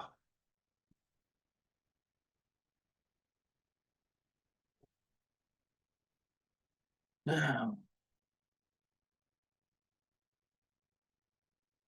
So animal control bylaw, so as to bring this back for further discussion and looking at it. So I guess on that note, we will move to Mr. Shalapai for discussion on it. Thank you, Deputy Reeve Mins. So as the discussion report entails, this has been a long time coming back around. This time last year, we had our initial round of conversations and public engagement regarding the animal control bylaw, not pet, animal control. Following the last presentation, we started observing and working with some of our neighbors who were going through similar processes. So we actually took a big step back, making sure that this was the right fit for Athabasca County, that they have the appropriate approach. We did send some of our enforcement officers out to conference as well. The Alberta Municipal Enforcement Association had a big session on animal control, specifically led by the SPCA. So we sent our folks out to make sure that we weren't missing anything. Like, this is pets are obviously family, and we want to make sure that we are not missing the mark with this. As well, over the same period, we continued to work on our pound services conundrum, which today we still have not solutioned, but we did, we went out for tender, did an RFP, and we're working with local businesses, and we still haven't quite resolved that. So after much effort and research, we did make a few changes from what was presented to Cal last time. Some of the notable changes, we removed the section on cat control. In the previous version, we were getting into a world of managing our feline friends, and that seemed to be a pitfall that we really didn't want to get involved in. So we've removed that from the draft bylaw. As well, we had a section that was kind of a throwback to earlier days regarding trapping of animals, where we'd rent out traps to people, and that opened up a whole bunch of potential litigation on the county. So we've since removed that section. So if we do have to trap, it will be our trained officers doing it, not someone renting a trap and hoping for the best. So other than that, there was some fine tuning that happened. We made some tweaks around the over limit permits, exemptions. One area we ran into was the RV parks and campgrounds. So we've amended that as well. We got a question here. Sorry, before we move on from the animal trap section being removed, do we require that in order to rent out skunk traps? Like, are animal control officers now going to have to do that themselves, or? Through the chair to Councillor Anderson, no, we don't, because the skunks are considered wildlife, where this Okay. is specifically This is for, Specifically for domestic pets? yes. Okay, Yeah. perfect. Just wanted to make sure, because I do not want to see that service go away. No, does not affect agriculture at all. Perfect. I was thinking the same thing. And other than that, a lot of it was just minor amendments from the feedback we had in the last cow. And again, we bring it back for council's review and potentially advancement onto council, or county Okay. council. Yeah, I think Reeve Holland had a question. I do. Thank you. Thank you for all the work that has gone into this. It's huge. And I can imagine a little hair pulling at the same time, trying to figure it all out and satisfy so many. I just had a couple of questions on page 55, 6.2.4. The owner is a nonprofit association engaged in the provision of specialized dog services, including but not limited to guide dogs, police service dogs, and search and rescue dogs. I didn't see anywhere in here, and maybe that's where it fits, the but not limited to for mushers.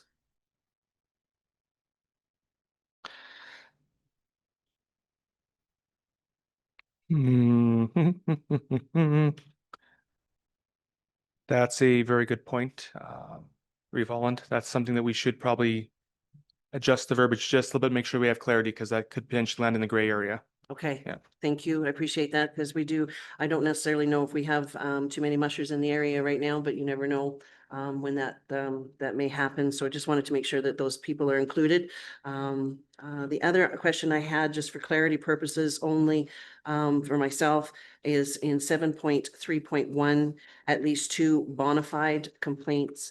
The bona fide meaning that would eliminate any vexatious type complaints.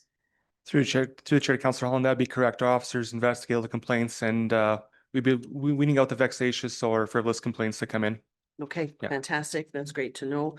And then the last item I had is just a little typo that you probably would want to know about. It's on page 58. It's in item 13.2, and it is in the second sentence when it mentions serious wound. The I is just missing in serious. Just a little typo for you. And other than that, again, thank you so very much. I definitely know this has been a long time coming and will be very helpful to our enforcement officers for these situations. So thank you. Okay, so Counselor Hall. Two things. The section 14.1 is more or less a repeat of the definition, but they're not actually internally consistent. They're slightly different. And so I'm not sure if there's really any value in including 14.1 at all when abandoned animals is defined already. It's a defined word. So I would propose to you that you don't need to redefine a defined word. So that all of 14.1 could be wiped out unless there's something different about it that's unique to that section that requires that definition. And on the dog sled question, I wonder if that just can't be handled through the over limit permit. If someone wants to exceed the number of dogs, and they can apply for an over limit permit. Maybe it already is covered. Those were the two comments I had. Through the chair to Councillor Hall. So section 14 is in there specifically because if you look at the appendix A, the fine section, there are fine amounts associated with that, where we typically don't put fine amounts against a definition. So that's a repeat there specifically. So we do have an enforceable section that we can leverage. Then the language isn't quite the same between the definition and that section, and I'm not sure if it's intended to be different or if it's just it wasn't cut and paste, it was typed. We will verify that. I But can it confirm, make sure seems that's to me appropriate. appropriate to have common definition so that we don't have it abandoned animal meaning something different in two sections of the report or reading differently.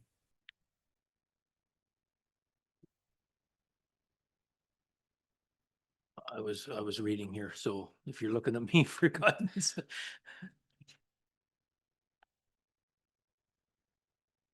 And to the chair to Councillor Hall on the amendment, we will take it back to administration, discuss the animal, the dog sled, because I do feel that we are going to have quite a few over limit permits. That could be something that's whether it fits in as a business or if it fits in as an over limit, we'll look at from an administrative side, which makes the best process. And if it makes more sense to have it as an over limit permit, we'll keep it as an over limit permit. And if it makes more sense to classify that as a business, we'll look at that as well before we begin the first reading.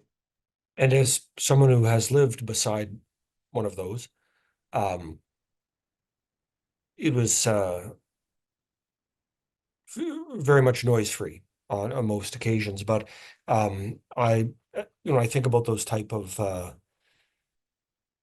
uses with dogs where you're training them like that. I think it would be important that we do consider some of the similar rules that we would have around kennels, where there needs to be some neighborhood consultation, because I'm not sure that it makes sense for to just permit that sort of in any specific location.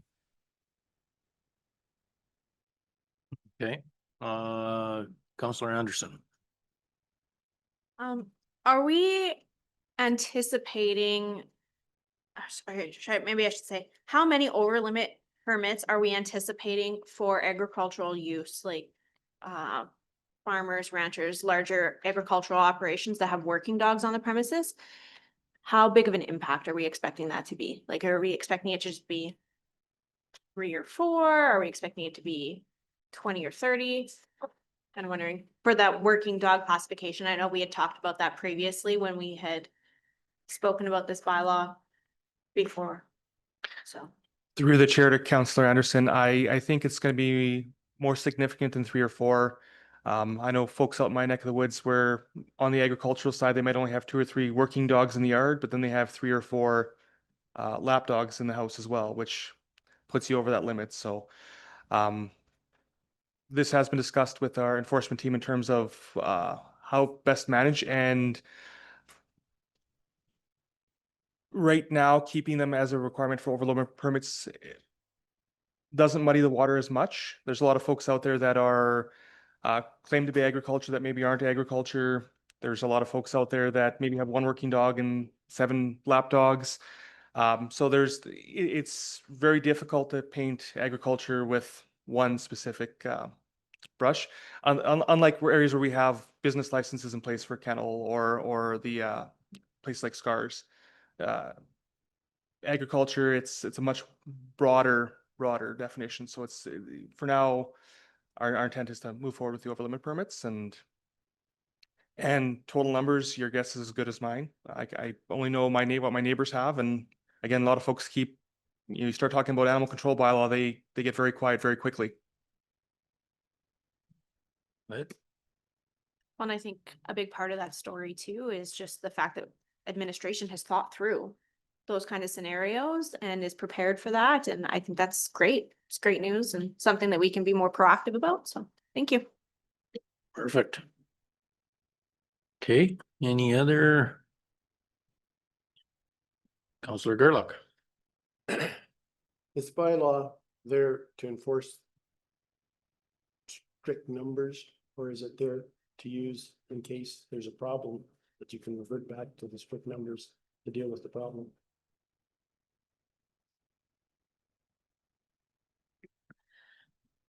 I think I would say we're not gonna be out looking for problems, right? But the bylaw will give us the tools we need to Sure. deal with issues. Good, thanks. Okay, and then under myself, under page 57, 11, stray animals. This bylaw shall not apply to livestock at large within Athabasca County. So we have a real issue out there with livestock at large, and that is the ratepayer who is complaining told to go to the other sources, or? Councillor Deputy Reeve Mins, so yes, when folks call in, we do refer. If it's on a primary highway, the referrals to the RCMP, and the RCMP is quite proactive with getting out there and dealing with that. If it's on a gravel road, a county-owned road, we will refer into the brand inspector in Westlock.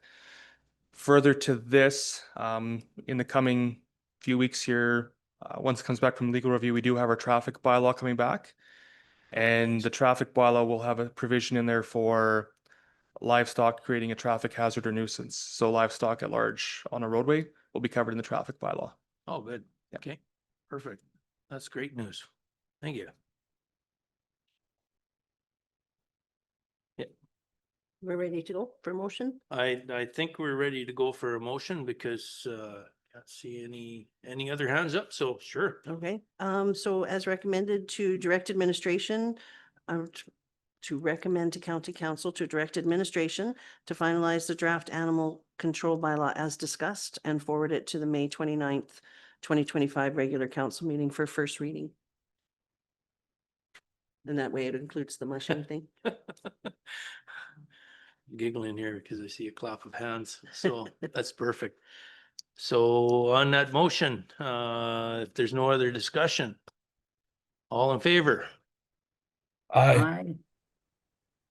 Looks like that passed unanimously. There's no opposed, so that's what, 7-0. So here we go. 6? 3? I know. Oh, 6, okay. Oh, yeah, I know we're it's in the hard. count here sooner or later, so. But okay, do anybody need a convenience break or anything like that? Or do we want to just keep on rambling through here? Seeing not a bunch of waving arms, we will move on to 6.4. Fire response cost recovery. That is page 63 of your agenda. So there's some background discussion to follow up and request for more information. So I guess Chief Shalapai, give us more information. Alrighty, so Deputy Reeve Mins, so from the last Cal presentation, we came with kind of a whole bunch of information that was not very collated. We have gone back, we've done the research as requested. What I can say is we've been consistently inconsistent with application in the past, and that's one thing I've strived hard to get away from, is being inconsistent with our ratepayers. So what we have is a 3-year average in terms of billing. I'm going much further beyond that. It gets really kind of anyone's guess. On the structural firefighting, there's again a wide span depending on the services needed. One case, we had a fire where the fire department got out there, the house was basically in the basement already. They were there for an hour, put the basement out, moved on, $700 bill. On the other end of the spectrum, we had one where the crews were out there for several hours and it was a $13,000 bill. So a lot of these incidents, depending on the continuity, and the state of the event when we get there, we see some pretty big extremes. So wildland firefighting, smallest bill was 450, the highest bill is 18,350. And we have put the averages in here for each as well. The sample data is, I like numbers. Looking at 14 and 7, I'd love to have more sample data for you, but this is just what we have in front of us right now. With that said, we had a lot of conversations about potential caps. I think this information really kind of paints a picture that the average invoice is, even for wildland fire, was $6,500. So we're not seeing, normally not seeing massive invoices going out to our residents. The second piece, so I'll kind of skim over some of that.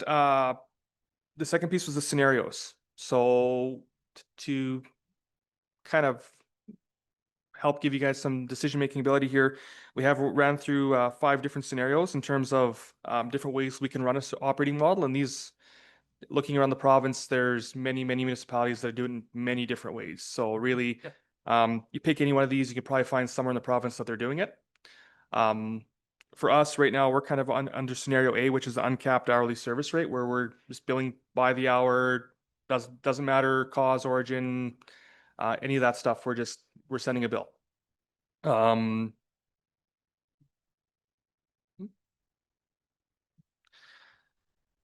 Moving down, like we can go to a capped hourly service rate where basically we continue what we're doing, but we put a cap on it. We can do a variable hourly service rate depending on the type of call we have. And one that we found that we feel would be advantageous to the region, and we're finding quite a few municipalities are going this route, is a flat rate for the first hour. So when you have an incident, the first hour, if the volunteer fire departments show up with every truck in the county, it's a fixed cap for the first hour. That way you're not seeing the cost of 20 fire trucks showing up in that first hour. You're seeing a flat rate of $300. Then within that first hour, the responders are able to determine what's actually required resourcing wise. They can kind of ship out the extra equipment, and then we're seeing a more true representation of the needs on the incident versus, and a lot of our incidents are only an hour or 2. So really that would really be a lot more equitable for the folks that are receiving service to us. And with both folks' taxes going to pay for the fire service, this as well, again, you're getting something for your tax value. Then if you need service beyond that hour, then we really start to recover that cost.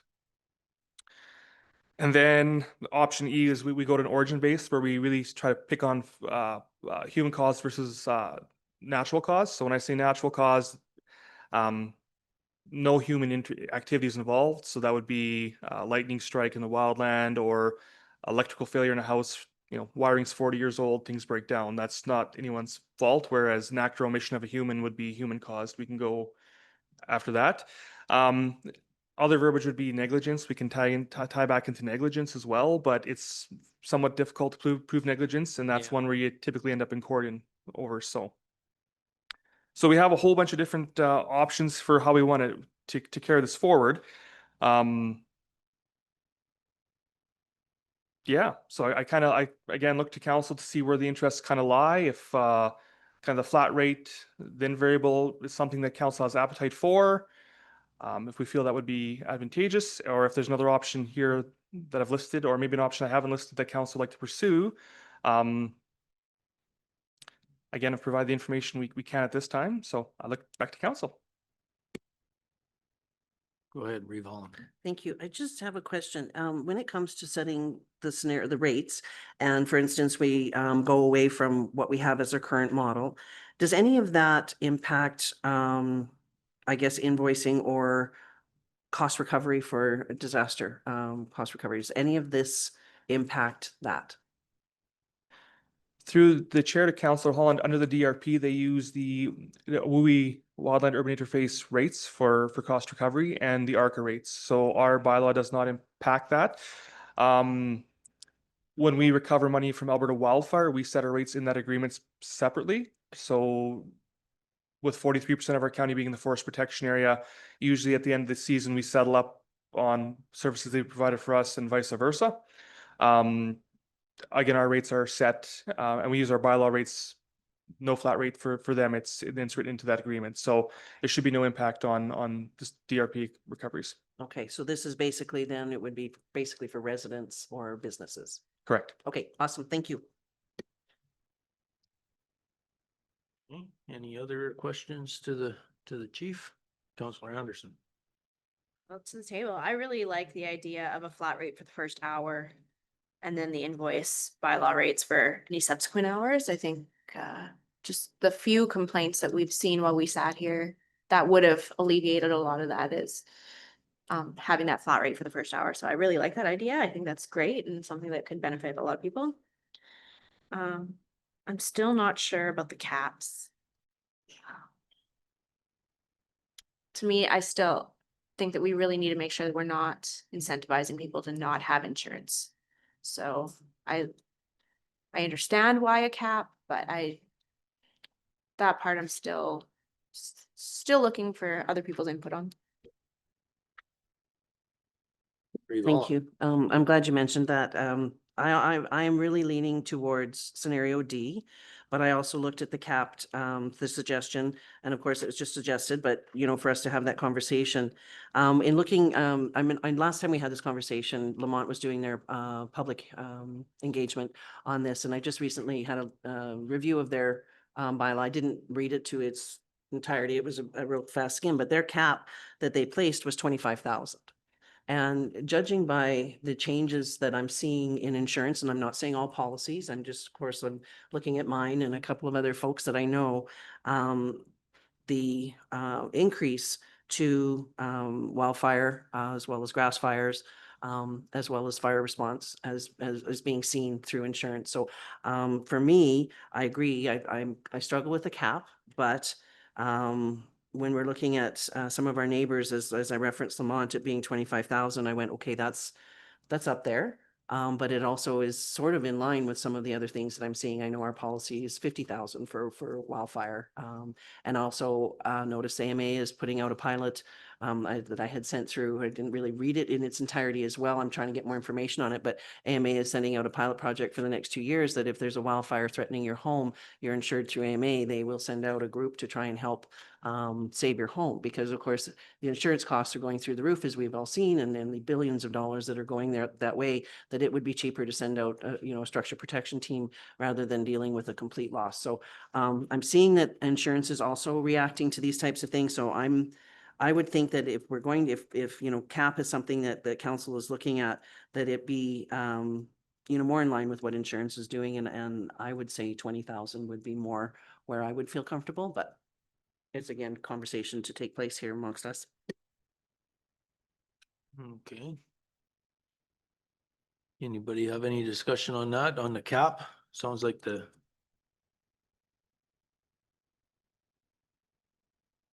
no? Seeing none? Counselor Anderson? Would that be a $20,000 cap for human caused and not human caused fires? Like just leave it as one cap? regardless No, I guess if we're talking across the floor, I would look at the B as in capped if non-human caused. I guess if it's human caused, are we talking lightning? Are we talking, a power line goes down and, like what would that cover? Through the chair to Councillor Hall, when we speak of non-human cause, so in fire investigation, we talk about act or omission. So if a human act resulted in this, so an act, like not a previous act from 20 years ago, putting the power line up, but something right then and there, whether it be grinding a lock off a sea can, again, well, that's not intentional, it'll be accidental, or unfortunately, there are folks out there that do set fires. I'm gonna burn my grass off my lawn. It's kind of an intentional fire. Those would be human cause because there was a direct act or omission that resulted in that fire. Again, things that are constructed previously, lightning, those are non-human caused because they're existing conditions. Okay. So in that case, so that, yeah, it's tough. If it's non-human cause, like as you mentioned, things that are totally out of your control, it is difficult to even set those charges. It's difficult. You know, so yeah, it's something I'm still modeling around in my brain because this is a hard one. It's, I would really like to hear more from the public. I reached out to a few people, but it would be really nice to know what our whole community feels about this. So I'm struggling with it. Counselor Anderson. Through the chair to the fire chief. In the most recent example that we've had of where somebody burned a brush pile in the wintertime or burned a bale or whatever it was, and then it sparked up months later, what would that be considered? Is that considered human cause because it's, you know, within the last 6 months and it sparked up? Or is it accidental because it's not like they were standing there that day to light the fire? Through the chair to Councillor Anderson, we would consider that human cost, because again, there was an intentional act to light a fire. And I mean, anyone who burns has a responsibility to ensure that they are managing their fire. Again, ensuring that it's properly extinguished at the tail end. So really the fire was never extinguished. They lit a fire, it burnt down to smoldering, they left, it continued to smolder and burn. So the fire was never out. It was as a result of that act.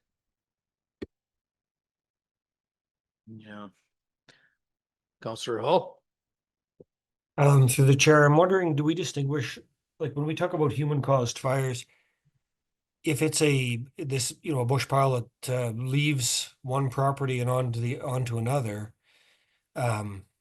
if you're clearly not at fault because it's coming across a field or something like that, do we want to have caps on those kind of? To me, there's a difference between you starting a fire in your own yard and your neighbor starting a fire that burns over into your yard. Does that make sense? Or someone riding their quad in the ditch that creates a fire that moves into a person's yard, because those to me are human caused fires. But then should there be no limit on the homeowner if somebody's creates a fire that's adjacent to their property and moves onto their property? Through the chair to Councillor Hall. So in those two scenarios, typically if it moves from one individual's property to another, the originating individual is the one that receives the total invoice. We don't break it out based on how many quarters of land it ran across. We focus on the area of origin. If we're able to determine it, some of our large fires, it gets even difficult determining exactly where the point of origin or area of origin is. But if we can, typically we put it back to the originating source. In a case of a ditch fire that runs into somebody's property, those are the scenarios where we don't see invoicing happening, because if it starts off a highway, historically we haven't invoiced any of our ratepayers for something that comes as a result of a passerby that had no affiliation to that land. Okay, I just want to make sure we're not invoicing people who've done everything right and suddenly they get a bill because of some other accident that happens near them. So thank you. Reeve Holland. Just another question, just for clarity, I guess, for myself. If the point of origin becomes a power line issue and you know that it was a power line issue, is the power company charged for the, just curious if that's where, if they're invoiced? Through the chair to Councillor Holland, we are attempting our first invoice of Fortis this year. Nice. Because we did have 2 concurrent fires as a result of a tree on the line. So historically, we haven't been too successful, but that was prior to myself, and I'm a little more aggressive. Awesome. No, I appreciate that. As we all know, the expense that goes with fighting fire it's not cheap. I guess so. Just to move along, then regarding flat rate hourly preferred, scenario D, capped if non-human caused. I'm struggling even to have a charge if it's non-human caused. I like the fact of the flat rate. I like no cap if human caused. I liked the levy investigation cost if more than 1 hour is found to be human caused, but non-human caused, who would be getting the invoice? Through the chair to Councillor Holland. So the situation, if you read the wildfire suppression policy, we may invoice. So if you have quarter land and lightning strikes your land, resulting in fire, we respond out, put the fire out. That would be tied back to that. As well, there's scenarios where intentional acts or omissions occur, but we can't prove that it's human cause. It still gives us the provision to recover some costs there as well. Okay. But a farmer's, well, like yeah, typically we go back to the landowner. Okay. Yeah. And judging by what we have here for, I'm going to just say lightning will be a wildfire for clarity, and the highest being 18,350, lowest being 450, average of course of 6,550. And considering what insurance is doing, I guess capped if non-human, I would be satisfied with 7,500. Scenario D with a cap of non-human at 7,500, and the rest as it reads. Okay, so we got a recommendation on the floor right now regarding scenario D with everything in there in writing except for capped if non-human cause suggested 7,500. Councillor Hall. Thinking about what the Chief Shalapai just said, I think that creating provisions to do what's necessary, I think 7,500 is too low. Set a number that's a little bit more of a deterrent and provided them the discretion to do the right thing when they need to. A deterrent on. So I like the first number of 20. Of 20? Oops. Yes. Okay, so I guess do we do a Councillor Gerlach? So generally, when a person has a residence on a quarter section, their home insurance covers the entire quarter as a rule. Through the chair to Councillor Gerlach. So yes, normally you're as far as I understand, again, not an insurance broker, but my understanding is it'll cover your entire land.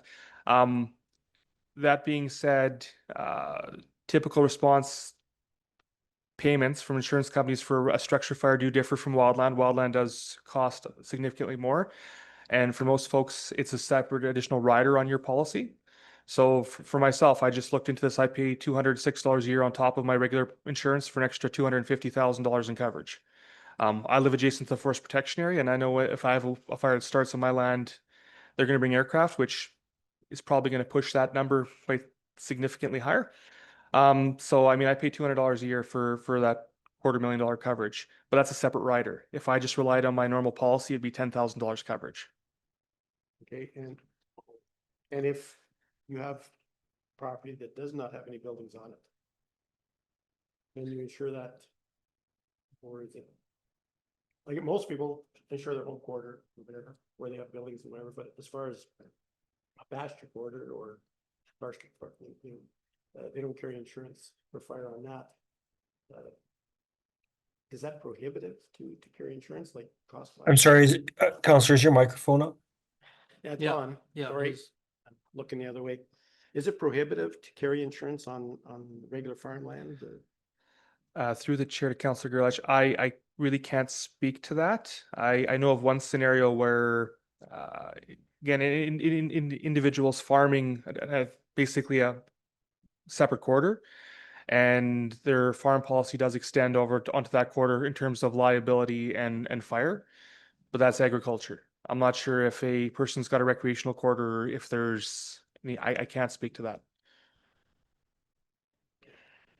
Because I have difficulty if a fire starts on a pasture quarter land and you have no idea what the origin of the fire was, that you could be hung with a fairly significant bill.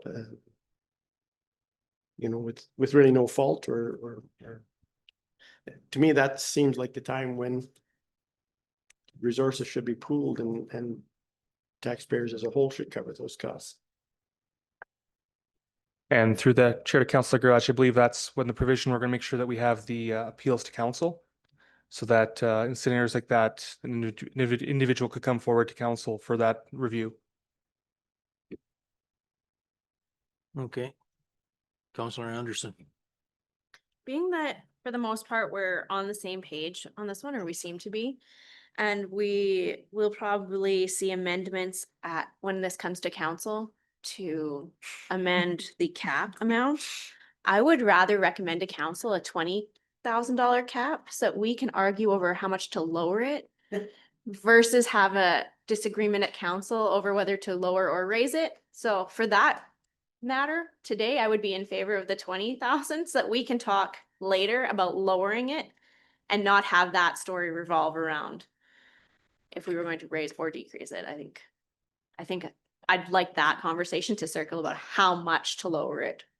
And I think from the 20,000 standpoint, that's how that conversation would go. So for that reason alone, I'm interested in the 20,000 and I agree with everything else that's been proposed.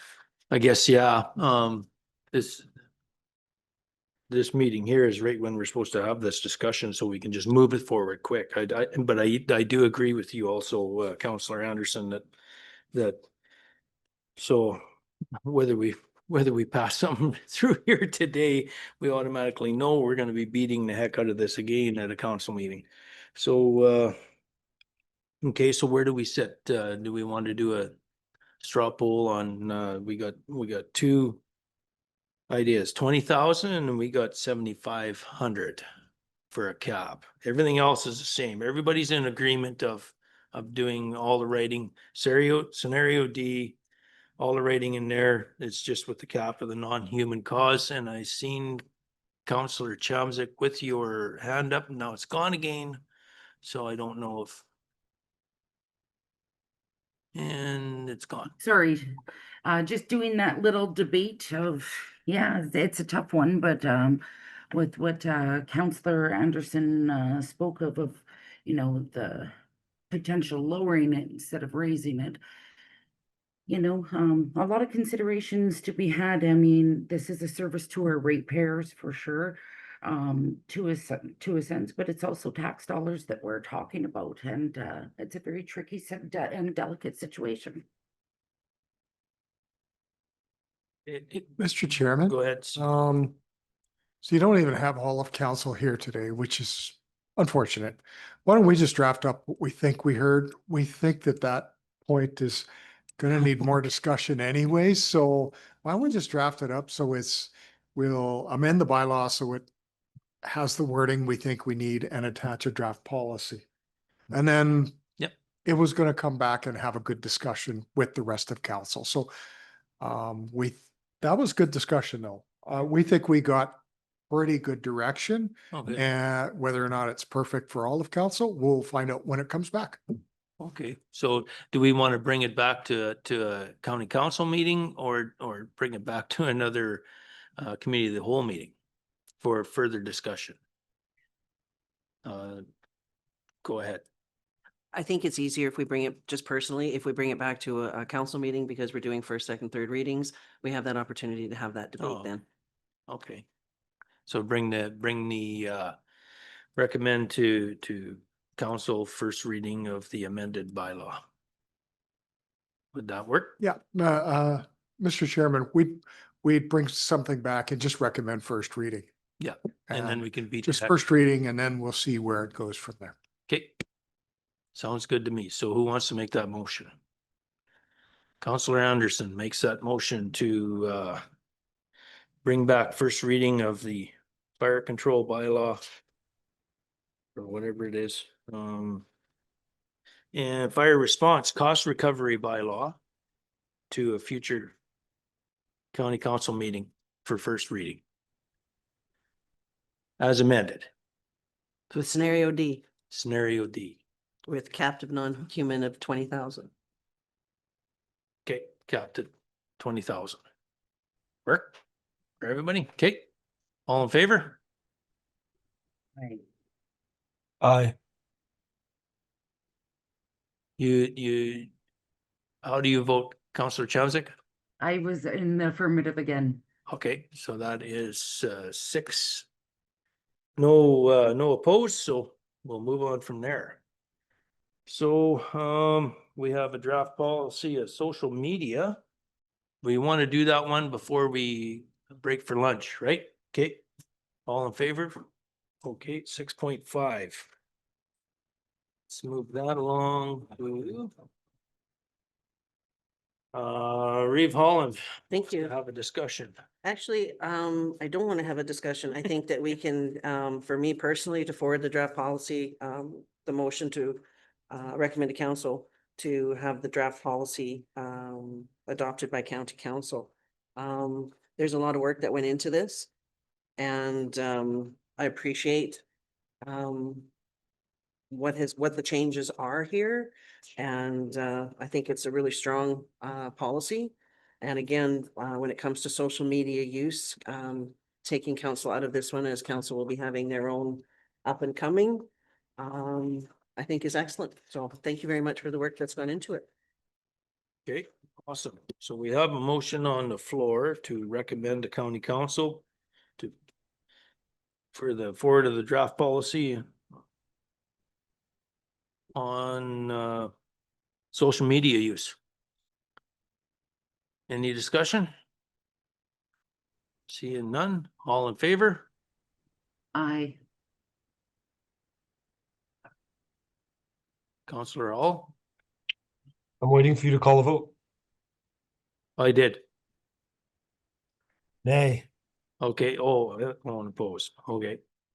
Okay, so we got 4 to, did you vote for it? Okay, so 5, 1 opposed. Motion carried. Okay, we're gonna break do we want to take a motion to go into closed right now and then we'll break for lunch? Reeve Holland made a motion to go into closed. All in favor? Aye. You're Aye. opposed. Okay, so we got, do you want to talk about it?